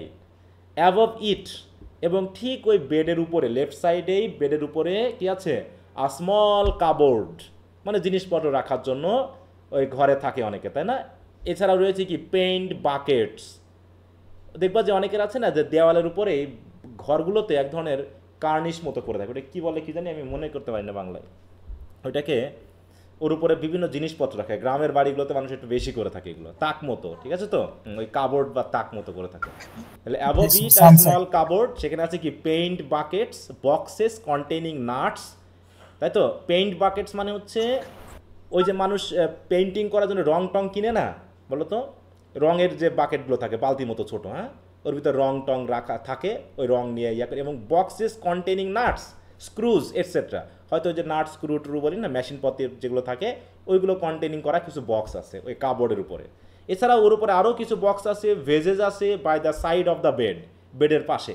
আর ডোর আপ রাইট, আর দরজাটা হচ্ছে ঠিক রাইট সাইডে, হ্যাঁ, আর ডোর আপ রাইট মানে একদম রাইট সাইডে, to the right of the window. এবার যে উইন্ডোটা ওয়ালের ব্যাকে ছিল তার ঠিক রাইট সাইডে কি আছে, আ মাউন্ট, একটা বোঝা, একটা স্তূপ টাইপের কিছু একটা আছে।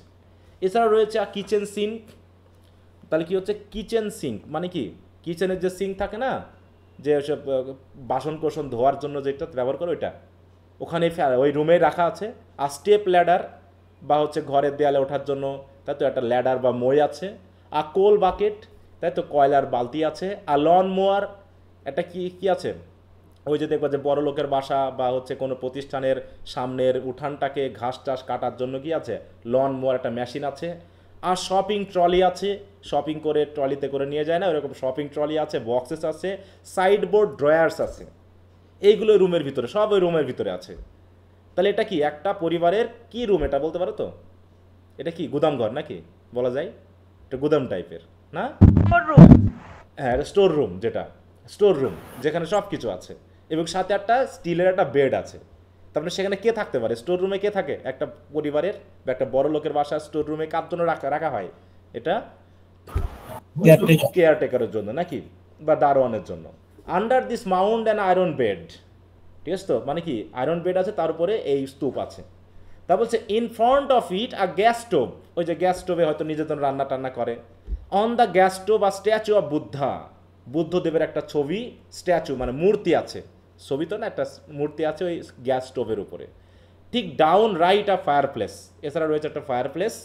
Around it a couple of suitcases, হ্যাঁ, এবং ওই ফায়ার প্লেসের চারপাশে রয়েছে কি সুটকেস আর রোল্ড কার্পেট, জড়ানো কার্পেট, আর ব্লো ল্যাম্প, তাই তো, ওই যে ফু দিয়ে জ্বালানো লাগে এরকম গরম করার জন্য কিছু ব্লো ল্যাম্প, উডেন চেয়ার আছে on it side, boxes and a number of ornaments, a clothes horse, হ্যাঁ, মানে কাপড়ের তৈরি হর্স, ছোটো বাচ্চাদের খেলনা জিনিসের মতো।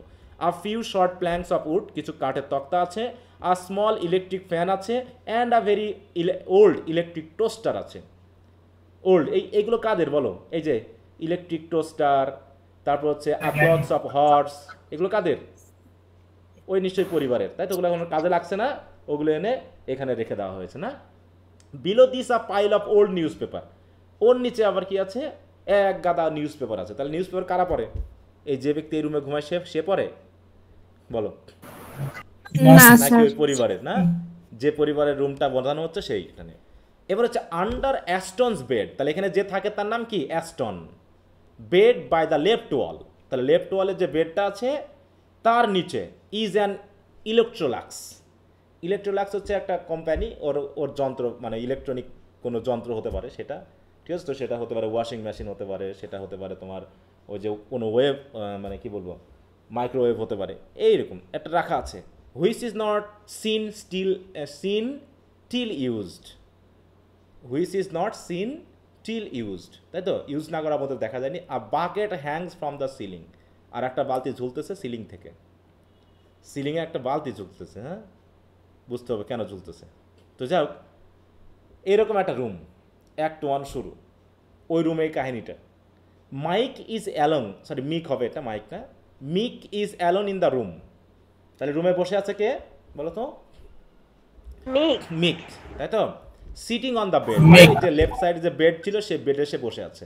হি ওয়ার্স আ লেদার জ্যাকেট, সে একটা লেদার জ্যাকেট পরেছে, দেখো। তারপর সাইলেন্স, ওই যে বললাম যে মডার্ন লিটারেচারের বড় বৈশিষ্ট্য হলে কি? পজ, সাইলেন্স, এইগুলো, ঠিক আছে তো, এগুলো একটু খেয়াল করবা। পজ বা সাইলেন্স, হ্যাঁ, চুপচাপ বসে বসে ভাবছে, কথা বলা মানুষের যেন কম প্রয়োজন, এখানে সাইলেন্সই যেন সবচেয়ে বেশি প্রয়োজন, হ্যাঁ, এইখানে সেটা বলা হয়েছে। He slowly looks about the room, looking at each object in turn, প্রত্যেকটা জিনিস দেখতেছে। He looks up at the ceiling, সিলিংয়ের দিকেও তাকাচ্ছে, and stares at the bucket, ceasing, কিছুক্ষণ থেমে। হি সিটস কোয়াইট স্টিল, এখনও শান্তভাবে বসে, এক্সপ্রেশনলেস, লুকিং আউট ফ্রন্ট, তারপরে সে চারিদিকে তাকানো বন্ধ করে শান্তভাবে সামনের দিকে তাকালো। সাইলেন্স ফর 30 সেকেন্ড, তারপরে আবার নীরব। আবার ডোর ব্যাংস, এই সময় দরজায় যেন ধাক্কা আসলো, হ্যাঁ, কেউ যেন ধাক্কাচ্ছে। মাফল্ড ভয়েসেস আর হার্ড, চাপা একটা সাউন্ড শোনা যাচ্ছে, কণ্ঠস্বর। মিক টার্নস হিজ হেড, যেহেতু দরজাটা কোন দিকে বলো? রাইট সাইডে না, রাইট সাইডে, সে মোটামুটি একটু মাথা ঘোরালো। He stands, moves silently to the door, goes out and closes the door quietly. সে কি করলো? বাইরে যেহেতু সাউন্ড হচ্ছে, হ্যাঁ, বাইরে কোনো দরজার সাউন্ড হয়েছে হয়তো, তাই সে আস্তে করে গিয়ে তার দরজাটা, তার রুমের যে দরজাটা সেটা বন্ধ করে দিল। সাইলেন্স। ভয়েসেস আর হার্ড এগেইন, দে ড্র নিয়ার, আর ভয়েসগুলো যেন কাছাকাছি আসতেছে। অ্যান্ড স্টপ, কিছুক্ষণ পর আবার যেন ভয়েসগুলো বন্ধ হয়ে গেল। দ্য ডোর ওপেন্স, দরজাটা সে লাগিয়ে দিয়েছিল, একদম বোল্ট করেনি, সেটা খুলে গেল। অ্যাস্টন অ্যান্ড ডেভিস এন্টার, তাহলে ওই রুমে বেডটা কার ছিল বলো তো? এখানে যে রুমের কথা বলা হলো, এই রুমটার যে বেড ছিল, বেডটা কার ছিল বলো তো? স্যার অ্যাস্টনের বেড ছিল। কয়টা বেড ছিল টোটাল? বেড আছে কয়টা এখানে? এই রুমে কয়টা বেড ছিল টোটাল বলো তো? এখানে কিন্তু 2টা বেড টোটাল, ঠিক আছে না? একটা হচ্ছে লেফট সাইডে একটা বেড ছিল, বলা হয়েছে না? একটা কি লেফট সাইডে বেড ছিল, তাই তো? আর একটা বেড ছিল কোথায় দেখো? Under this mound and iron bed, এই যে এখানে যে অনেকগুলো মাউন্ড আছে না বলছেন, এই যে to the right side, to the right of the window, সেখানে কি আছে? আ মাউন্ড, অনেক কিছু স্তূপ আছে। স্তূপের ভিতর কি কি আছে? কিচেন সিঙ্কস, স্টেপ ল্যাডার এগুলো সব রাখা আছে। আর ওর নিচে আছে কি অ্যান আয়রন বেড, মানে ওগুলো বেডের উপর রাখা আছে। তাহলে দুটা টোটাল বেড আছে। তার ভিতরে লেফট সাইডের বেডটা হচ্ছে কি দেখো, under Aston's bed by the left wall, ওটা হচ্ছে অ্যাস্টনের বেড। তাহলে অ্যাস্টন ছিল না, রুমে কে ছিল? ওই রুমে মিক ছিল। মিক ছিল স্যার। মিক। তাহলে অ্যাস্টন এবং ডেভিস প্রবেশ করলো।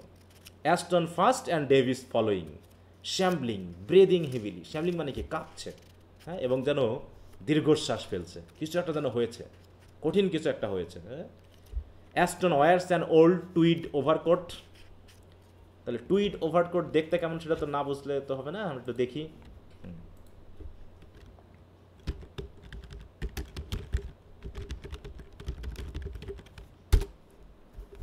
এই যে এরকম, হ্যাঁ, এই দেখতে পাচ্ছ ওভারকোট, এটা হচ্ছে ওল্ড, কিন্তু ওটা যেটা বলা হচ্ছে সেটা ওল্ড টুইড ওভারকোট। তোমাদের টেক্সট বইটা আছে? টেক্সট বই কি কিনেছো? জি স্যার। আচ্ছা, আর ক্রিটিসিজম বই কার আছে? আচ্ছা স্যার, ক্রিটিসিজমও আছে। আচ্ছা, তাহলে ওদের পড়বা, প্যারাফ্রেজ ট্যারাফ্রেজ আছে ওখানে, মনে হয় প্যারাফ্রেজ আছে, টেক্সটটা নাই। তো যেখান থেকে খুশি তোমরা একটু পড়ে নিবা, তবে স্যার টেক্সটটা না আমি দিছি টেক্সটও আছে, আপনার সঙ্গে প্রায় মিলতেছে।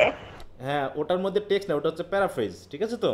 আর টেক্সট বুক আলাদা হয়, টেক্সট বুক ছোট একটা বই, আর আরেকটা হচ্ছে আর এন সিং না কি আছে না, আর কে নারায়ণ নাকি, তাই তো? হ্যাঁ, ওনার যেটা আছে সেটাতে টেক্সট নাই, কিন্তু টেক্সটেরই প্যারাফ্রেজ আছে, ঠিক আছে।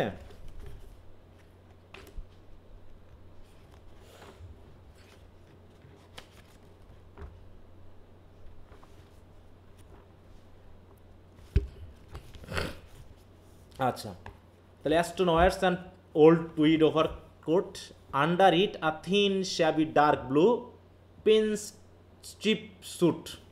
তাহলে ওভারকোটের নিচে একটা স্যুট মানে পরা আছে, এই যে ওভারকোট, তার নিচে স্যুট, তাই না? এটা হচ্ছে পিন স্ট্রিপ, এরকম স্ট্রিপ মানে স্ট্রাইপ বলি না আমরা, এরকম দাগ দাগ। With a pullover and faded shirt and tie. Davies কি করছে? Wears a worn brown overcoat, shapeless trousers, shape নেই, waistcoat, vest, no shirt and sandals. তাহলে শেপলেস ট্রাউজার্স, ট্রাউজারে কোনো শেপ নাই, মানে এলোমেলো, ঠিক আছে, সব মানে পুরনো হয়তো। তারপর হচ্ছে ওয়েস্ট কোট, বুঝি তো আমরা ওয়েস্ট কোট কেমন, ওয়েস্ট কোট ওভারকোট তো হলো,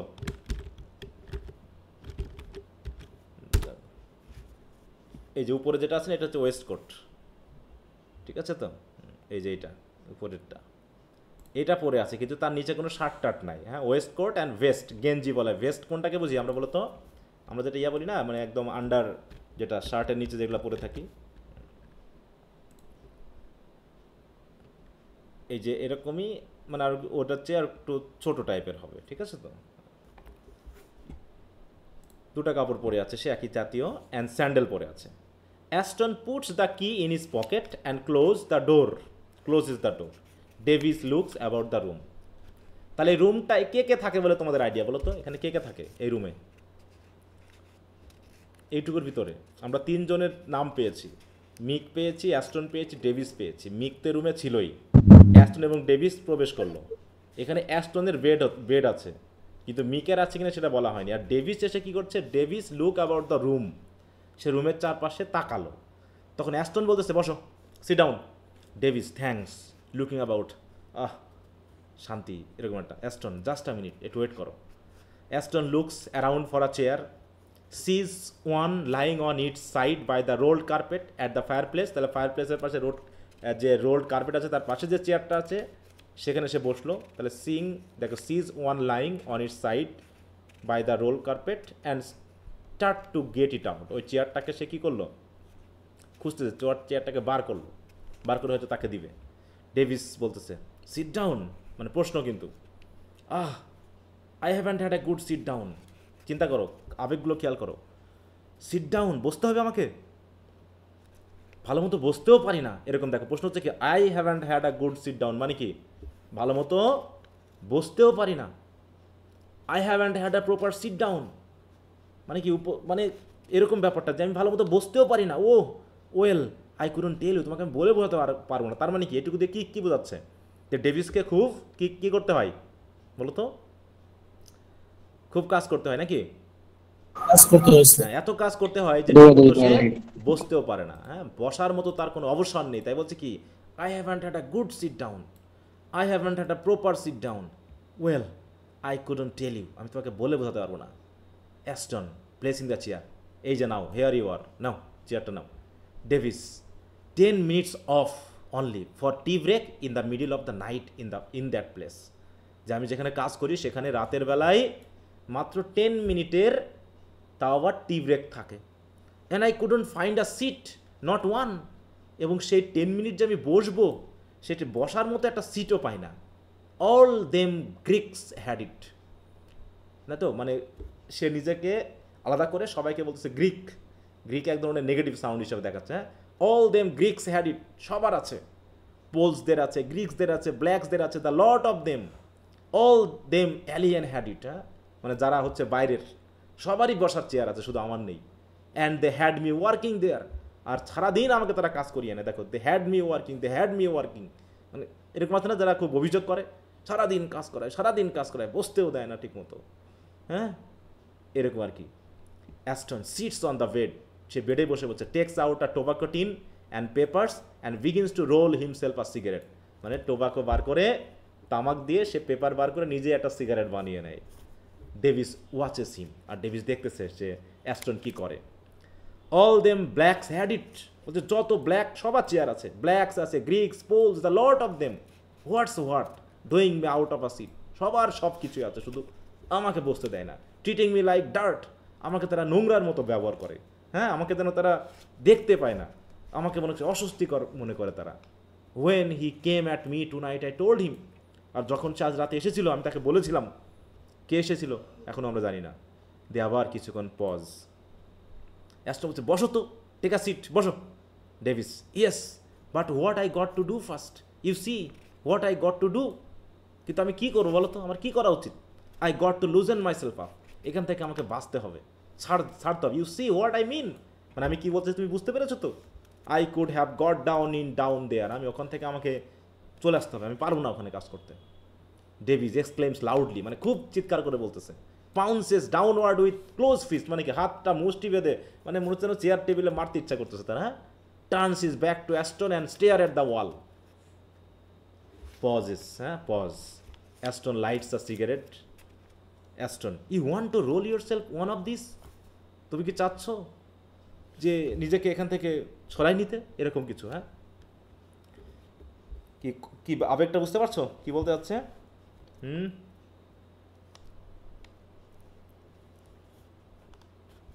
জি স্যার। তাহলে এটা কে বলো? ডেভিসটা কিসের কাজ করে? তো ডেভিস কিসের কাজ করে বোঝা যাচ্ছে কিছু?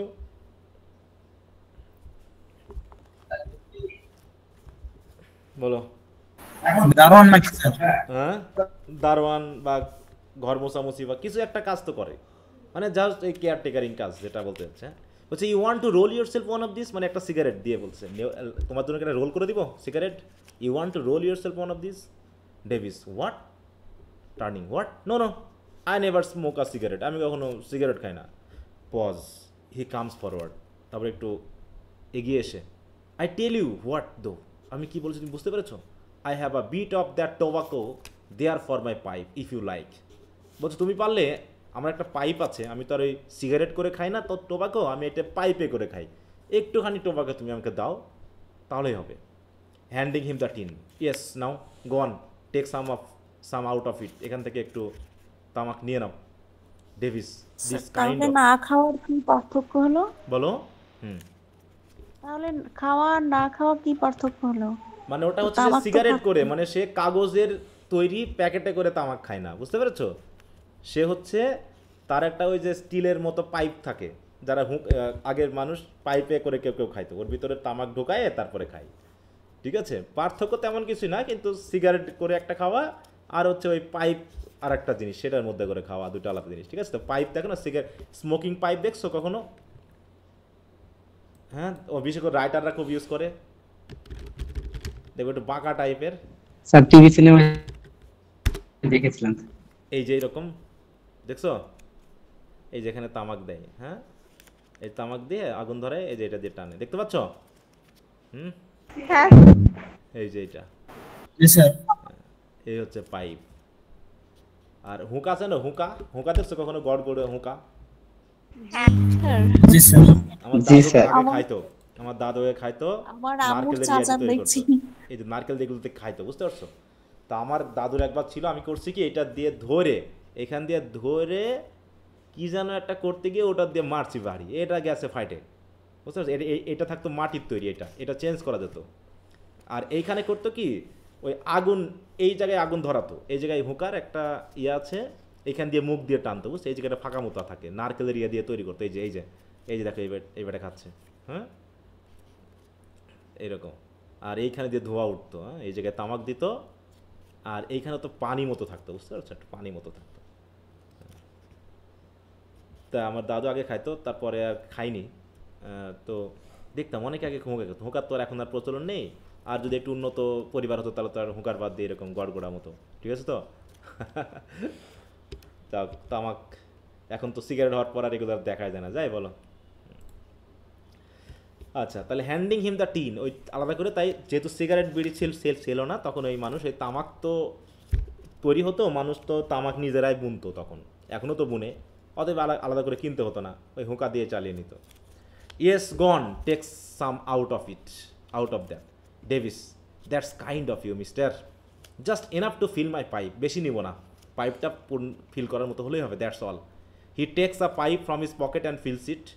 I had a tin only a while ago, but it was knocked off. বলছে আমার একটা টিন ছিল, ওতেও টোব্যাকো ছিল, কিন্তু কেমনভাবে ওটা পড়ে গেছিলো, পড়ে গিয়ে সব পড়ে গেছে, দেখো, it was knocked off on the Great West Road, ওই ওয়েস্ট রোডটা পড়ে গেছে, আমার টিনটা হারিয়ে গেছে। তো যাক, he holds out the tin, তামাক নেওয়ার পর সে দিয়ে দিল অ্যাস্টনকে। Where shall I put it, কোথায় রাখবো এটা? Aston, I will take it, আমি কি নিচ্ছি, দাও। দেখো, conversation just simple. Handing the tin when he came at me tonight, দেখো আর বলছে, যখন সে আমার কাছে এসেছিল না আজ রাতে, I told him, didn't I? তুমি শোনোনি আমি বলেছিলাম? You heard me tell him, didn't you? আমি যে তাকে বলেছিলাম, তুমি নিশ্চয়ই শুনেছো। I saw him have a go at you, হ্যাঁ আমি দেখছিলাম সে তোমার দিকে কেমনভাবে অ্যাপ্রোচ করেছিল, গো মানে কি, যাওয়া, হ্যাঁ, তোমার দিকে একটু অন্যভাবে, একটু ভাব, মানে হয়তো গুরু গম্ভীর বা এরকম কিছু, হয়তো মারমুখী এরকম একটা ভাব। Go at me, you don't grumble, the feel this take an old man like me, I have had dinner with the best. ঠিক আছে তো? সে আমার কাছে গিয়েছিল মানে, ইউ ডোন্ট গ্রাম্বল মানে হচ্ছে একটু মানে অন্যরকম অভিযোগমূলক কথাবার্তা বলা। The feel this take, an old man like me, সেও তো old man, I have had dinner with the best. ঠিক আছে তো? বলছে আমিও কিন্তু এক সময় I have had dinner with the best, আমারও এক সময় মানে সময় ছিল যখন আমি ভালো অবস্থান ছিলাম, ভালো ডিনার করতাম, হ্যাঁ, বেস্টদের সাথে থাকতাম, এরকম একটা বিষয় বোঝাচ্ছে। দিয়ে pause, Aston, yes I saw him have a go at you, আমি তো দেখেছিলাম সে তোমার দিকে গেল এরকম করে, তারপর আবার pauses, Aston, I saw him a go at you, Davies, all them toerags mate got the manner of pigs, হ্যাঁ, সব একই ধরনের, এরকম বলি না যে যারা বড় লোক তারা সব একই, যখন অভিযোগ করে গরিবেরা তখন বড় লোকদের কি বলে বলো তো, সব একই রকম নাকি, যে বড় লোকটা সব একই, বুঝতে পেরেছ?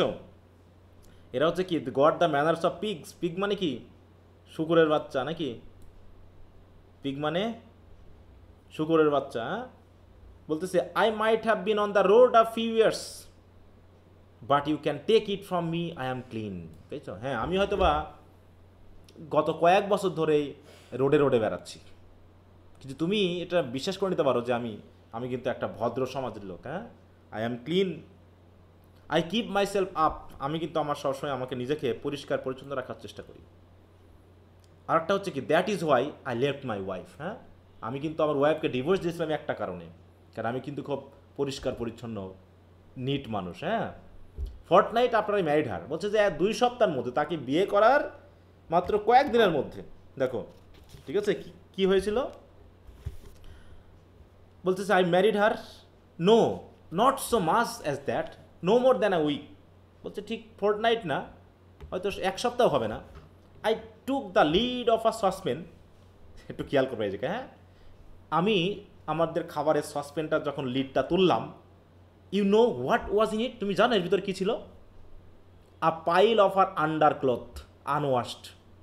সে ওই সসপেনের ভিতরে তার আন্ডার ক্লথগুলো রাখছে, তাও হচ্ছে আধোয়া অবস্থায়, না ধুয়ে ওই সসপেনের ভিতরে তার আন্ডার ক্লথগুলো রাখছে। দ্য প্যান ফর ভেজিটেবলস, হ্যাঁ, এখানে রাখতে হবে ভেজিটেবল, এটা ছিল ভেজিটেবল প্যান, আর সে কি রাখছে? That's when I left her, তারপরে তাকে যে আমি ছাড়ছি, I haven't seen her since, তারপর থেকে আর কোনদিন তার আমার দেখা হয়নি। বুঝতে পারছো? এমন পরিষ্কার পরিচ্ছন্ন মানুষ কিন্তু আমি। কি বুঝতে পারছো নিজেকে পরিষ্কার পরিচ্ছন্ন বোঝানোর জন্য কি বললো? কে বলছে এই কথাগুলো? কার বলো? ডেভিসে, তাই তো?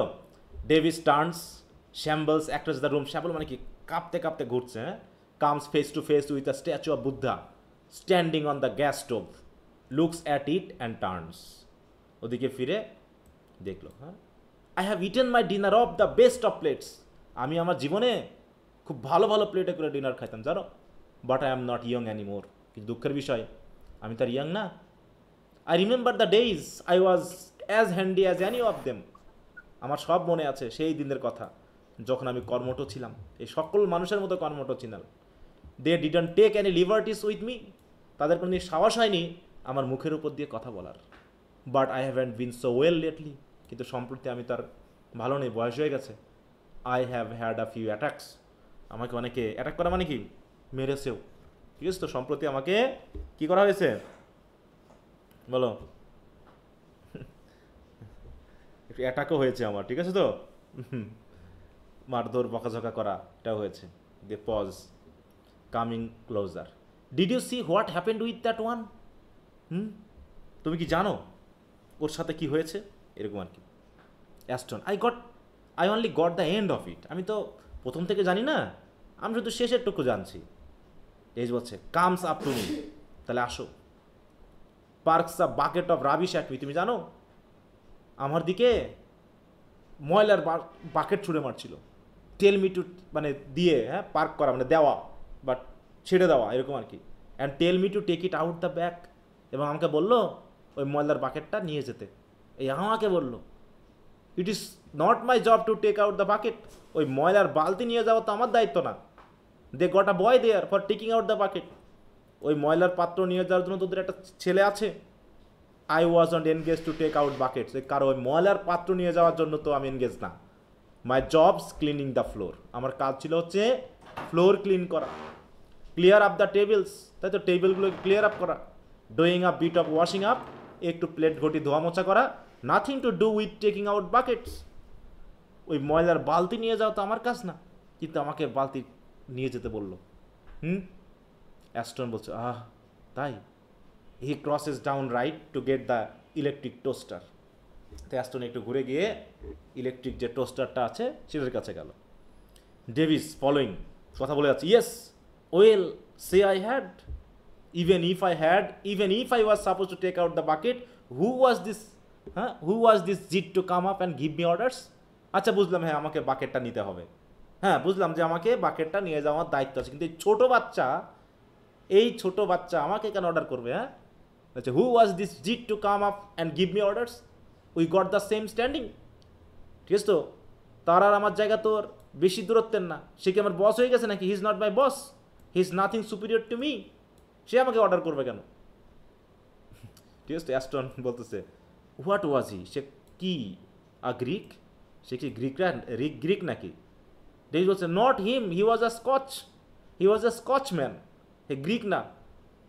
Aston goes back to his bed with the toaster and stared to unscrew the plug. Davis follows him. You got an eye of him, did you? তুই তো তাকে দেখো, তাই না? তুমি তো তাকে খেয়াল করো, তাই না? এরকম got an eye of him, তুমি তাকে খেয়াল করো না? তারপর Aston বলছে, ইয়েস আমি তাকে দেখেছি। Davies, I told him what to do with his bucket, আমি তাকে বলে দিয়েছি যে এই বাকেট নিয়ে কী করতে হবে আমি তাকে বলে দিয়েছি। I told him what to do with his bucket, didn't I? You heard, তুমি তো শুনেছ। Look here, I said, I am an old man. I said where I was brought up, we had some idea how to talk to old people with the proper respect. আমি তাকে বুঝিয়ে বলেছি, আমি তাকে বুঝিয়ে দিয়েছি যে আমি যেখানে বড় হয়েছি সেখানে অন্তত আমাদের সবার আইডিয়া আছে যে কীভাবে একজন বৃদ্ধ মানুষের সাথে রেসপেক্টের সহিত কথা বলতে হয়। We was brought up with the right ideas, তাই না? আমাদের অন্তত ওই জায়গায় আমাদের সময়ে এরকম আর কি, আমরা অনেক সময় বৃদ্ধ হলে এরকম বলে না যে ম্যানার শিখানো এখনকার ছেলে মেয়ে ম্যানার যায় না, আমরা এরকম করতাম সেরকম করতাম, ও সেরকম বলছে কি I had a few years off me I did sorry I would break you in half, that was after the governor gave me the bullet, making too much commotion he says that to commotion me. Look here, I said to him, I got my rights. I told him that I might have been on the road, but nobody got more rights than I have. Let's have a bit of fair play, I said. Anyway, he give me the bullet. মানে কাজ করে governor, হ্যাঁ বলছে দেখো we was brought up with the right ideas, মানে বলতে চাচ্ছে যে আমাদের সময় ছিল যখন আমরা কি বলো আমরা কার সাথে কেমন আচরণ করতে হয় সেটা আমরা জানতাম। আর এখনকার ছুট পুচকেটা আজকে ছেলে মেয়ে, তাই তো, এখন আচরণ বোঝে না, যে আমার মতো ওল্ড মানুষকে এসে বলতেছে বালতিটা নিয়ে যেতে, এটা কথা হলো বলো? তা বলছে দেখো if I had a few years off me I would break you in half, মানে সে ওকে কি কি বলে এসেছে সেটাই বলতেছে, যদি আমার সময় থাকতো না তাহলে তোমাকে আমি ভেঙে 2 ভাগ করে দিতাম, এরকম আর কি। হ্যাঁ, if I had a few years off me I would break you in half. That was after the governor, দেখো, gave me the bullet.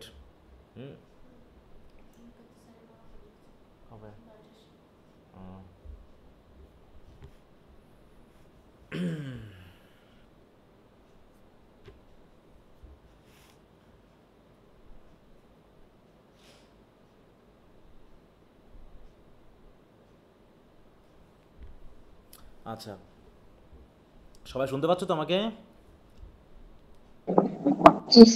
আচ্ছা, তাই বলছে that was after the governor gave me the bullet. এই bullet মানে হচ্ছে কি করে একটু মানে ওই বকাঝকা করা, ঠিক আছে তো, বা হচ্ছে একটু গালিগালাজ করা, এরকম। গভর্নর মানে ওখানকার যে মোটামুটি মালিক, সেই হচ্ছে making too much commotion he সেইজ, এখানে হইচই করতে এসেছো, এরকম আর কি, কমোশন মি, এরকম আর কি। হ্যাঁ, বলছে look here I said to him I got my rights, তখন আমি তাকে বলেছিলাম যে আমার তো অধিকার আছে। আই টোল্ড হিম দ্যাট, এটা আমি বলেছিলাম, I might have been on the road but nobody is got more rights than I have. আমি হয়তো বা শরীফ হতে পারি, আমি হয়তো রাস্তায় থাকি, কিন্তু আমারও তো অধিকার আছে। হ্যাঁ, আমার থেকে কি আমার কম অধিকার নেই, ব্যাপারটা এরকম। হ্যাঁ, আমার সবার মতো আমার অধিকার আছে। Let's have a bit of fair play, অতএব চলো আমরা সমান সমান করে নিই। I said anyway he gave me the bullet, কিন্তু সে আমাকে করলো কি, ওই গালিগালা করলো। আমি খুব রেগে আছি এই জন্য। He sits in the chair, that the sort of place. হ্যাঁ, আর এখানেই আমি কাজ করি, বুঝতে পারছো? এই হচ্ছে যে সেই জায়গা। Pause, if you hadn't come out and stop that Scotch git I would be inside the hospital. হ্যাঁ, বলছে তুমি যদি না চলে আসতে না, এই যে if you hadn't come out and stopped, তাহলে হয়তো বা দ্যাট স্কচ, দেখো, git I would be inside the hospital now, তাহলে আমি কই থাকতাম বলো? তাহলে এখন মারামারি হয়ে যেত নাকি? তাহলে ওই স্কচের সাথে আমার মারামারি হয়ে যেত, তাকে যদি তুমি না থামাতে তাহলে আমি এখন কই থাকতাম বলো? আমি এখন হসপিটালে। I would have cracked my head on the pavement, হয়তো পড়ে গিয়ে আমার মাথা মানে ফেটে যেত। If you would have landed, হয়তো যদি আমাকে সে ফেলে দিত, আই উইল গেট হিম, ঠিক আছে তো? আচ্ছা, আমিও তাকে দেখে নিব। হ্যাঁ, one night I will get him when I find myself around that direction. হ্যাঁ, ওইরকম অবস্থা যদি আমি পাই না, তাকেও আমি একবার দেখে নিব। Aston crosses to the plug box to get another plug. I wouldn't mind so much, but I left my belongings in that place. আমি সব ছেড়ে আসছি, এবং থাকবোই না। In the back room there, ওখানকার ব্যাক রুমে আমি সব রেখে আসছি আমার। All of them, the lot there was, you see in this bag, ওই ব্যাগে অনেক কিছু ছিল। Every lousy blasted bit of all my bleeding belongings I left down there now in the rush of it, মানে তাড়াহুড়ো করে সব রেখে আসছি। I bet he is having a poke around in it now this very moment, হয়তো বা সে এখন কি করতেছে, ওই ব্যাগটা খুলে হয়তো বা দেখো সব দেখতেছে ব্যাগের ভিতর কি কি আছে। Aston, I will pop down some time and pick them up for you. বলছে সমস্যা নেই, আমি একসময় গিয়ে নিয়ে আসবো। Aston goes back to his bed and start to fix the plug on the toaster. Davies, anyway I am oblige to you letting me have a bit of rest like for a few minutes. হ্যাঁ, তোমার কাছে আমি সত্যি কৃতজ্ঞ যে তুমি আমাকে অন্তত একটু রেস্ট নেওয়ার সুযোগ দিয়েছো। He looks about, this is your room, this your room? Aston, yes. Davies, you got a bit of stuff here. হ্যাঁ, এগুলো তো অনেক কিছু আছে দেখছি। Yes. Davies, must be worth a few of this, put it all together. এখানে সব কিছু একটা মূল্য হবে, তাই না? There is enough of it, তাই না? মানে অনেক জিনিস আছে, তাই না তোমার জন্য? Aston, there is a good bit of it, all right. হ্যাঁ, সব কিছুই আছে এখানে মোটামুটি আমার থাকার জন্য। Davies, you sleep here do you? তুমি এখানে ঘুমাও? ইয়েস। What in that? ওখানে কি বলছে? এইখানে মানে হোয়াট ইন দ্যাট মানে এই জায়গায় তুমি ঘুমাও? Yes. Davies, yes well, you would be well out of the draught there. হ্যাঁ, Aston, you don't get much wind. তো এখান থেকে তোমাদের একটু কাজ থাকবে, এই পুরোটা সম্ভব হলে পড়ে ফেলবা সবাই, ঠিক আছে? তো আশা করি সহজ আছে, ল্যাঙ্গুয়েজটা সহজ আছে, কিন্তু ধীরে সুস্থে পড়বা, মনে থাকবে? এবং কানেকশনগুলো বোঝার চেষ্টা করবা, মেন্টালিটা বোঝার চেষ্টা করবা কী বলতে যাচ্ছে। আমি শুরু করাই দিলাম, তোমরা একটু আগামী ক্লাসের মধ্যে যতটুকু পারবা পড়ে ফেলবা। সবাই শুনতে পাচ্ছ আমাকে? জি স্যার। জি স্যার। জি স্যার। তাহলে এটা 10 পেজ পর্যন্ত আসলাম আমি। ওকে, তাহলে একটু সবাই পড়ে নিবা। Okay sir. আচ্ছা, তো ঠিক আছে, তাহলে এ পর্যন্তই। তো সবাই ভালো থাকো। ওকে, গুড নাইট।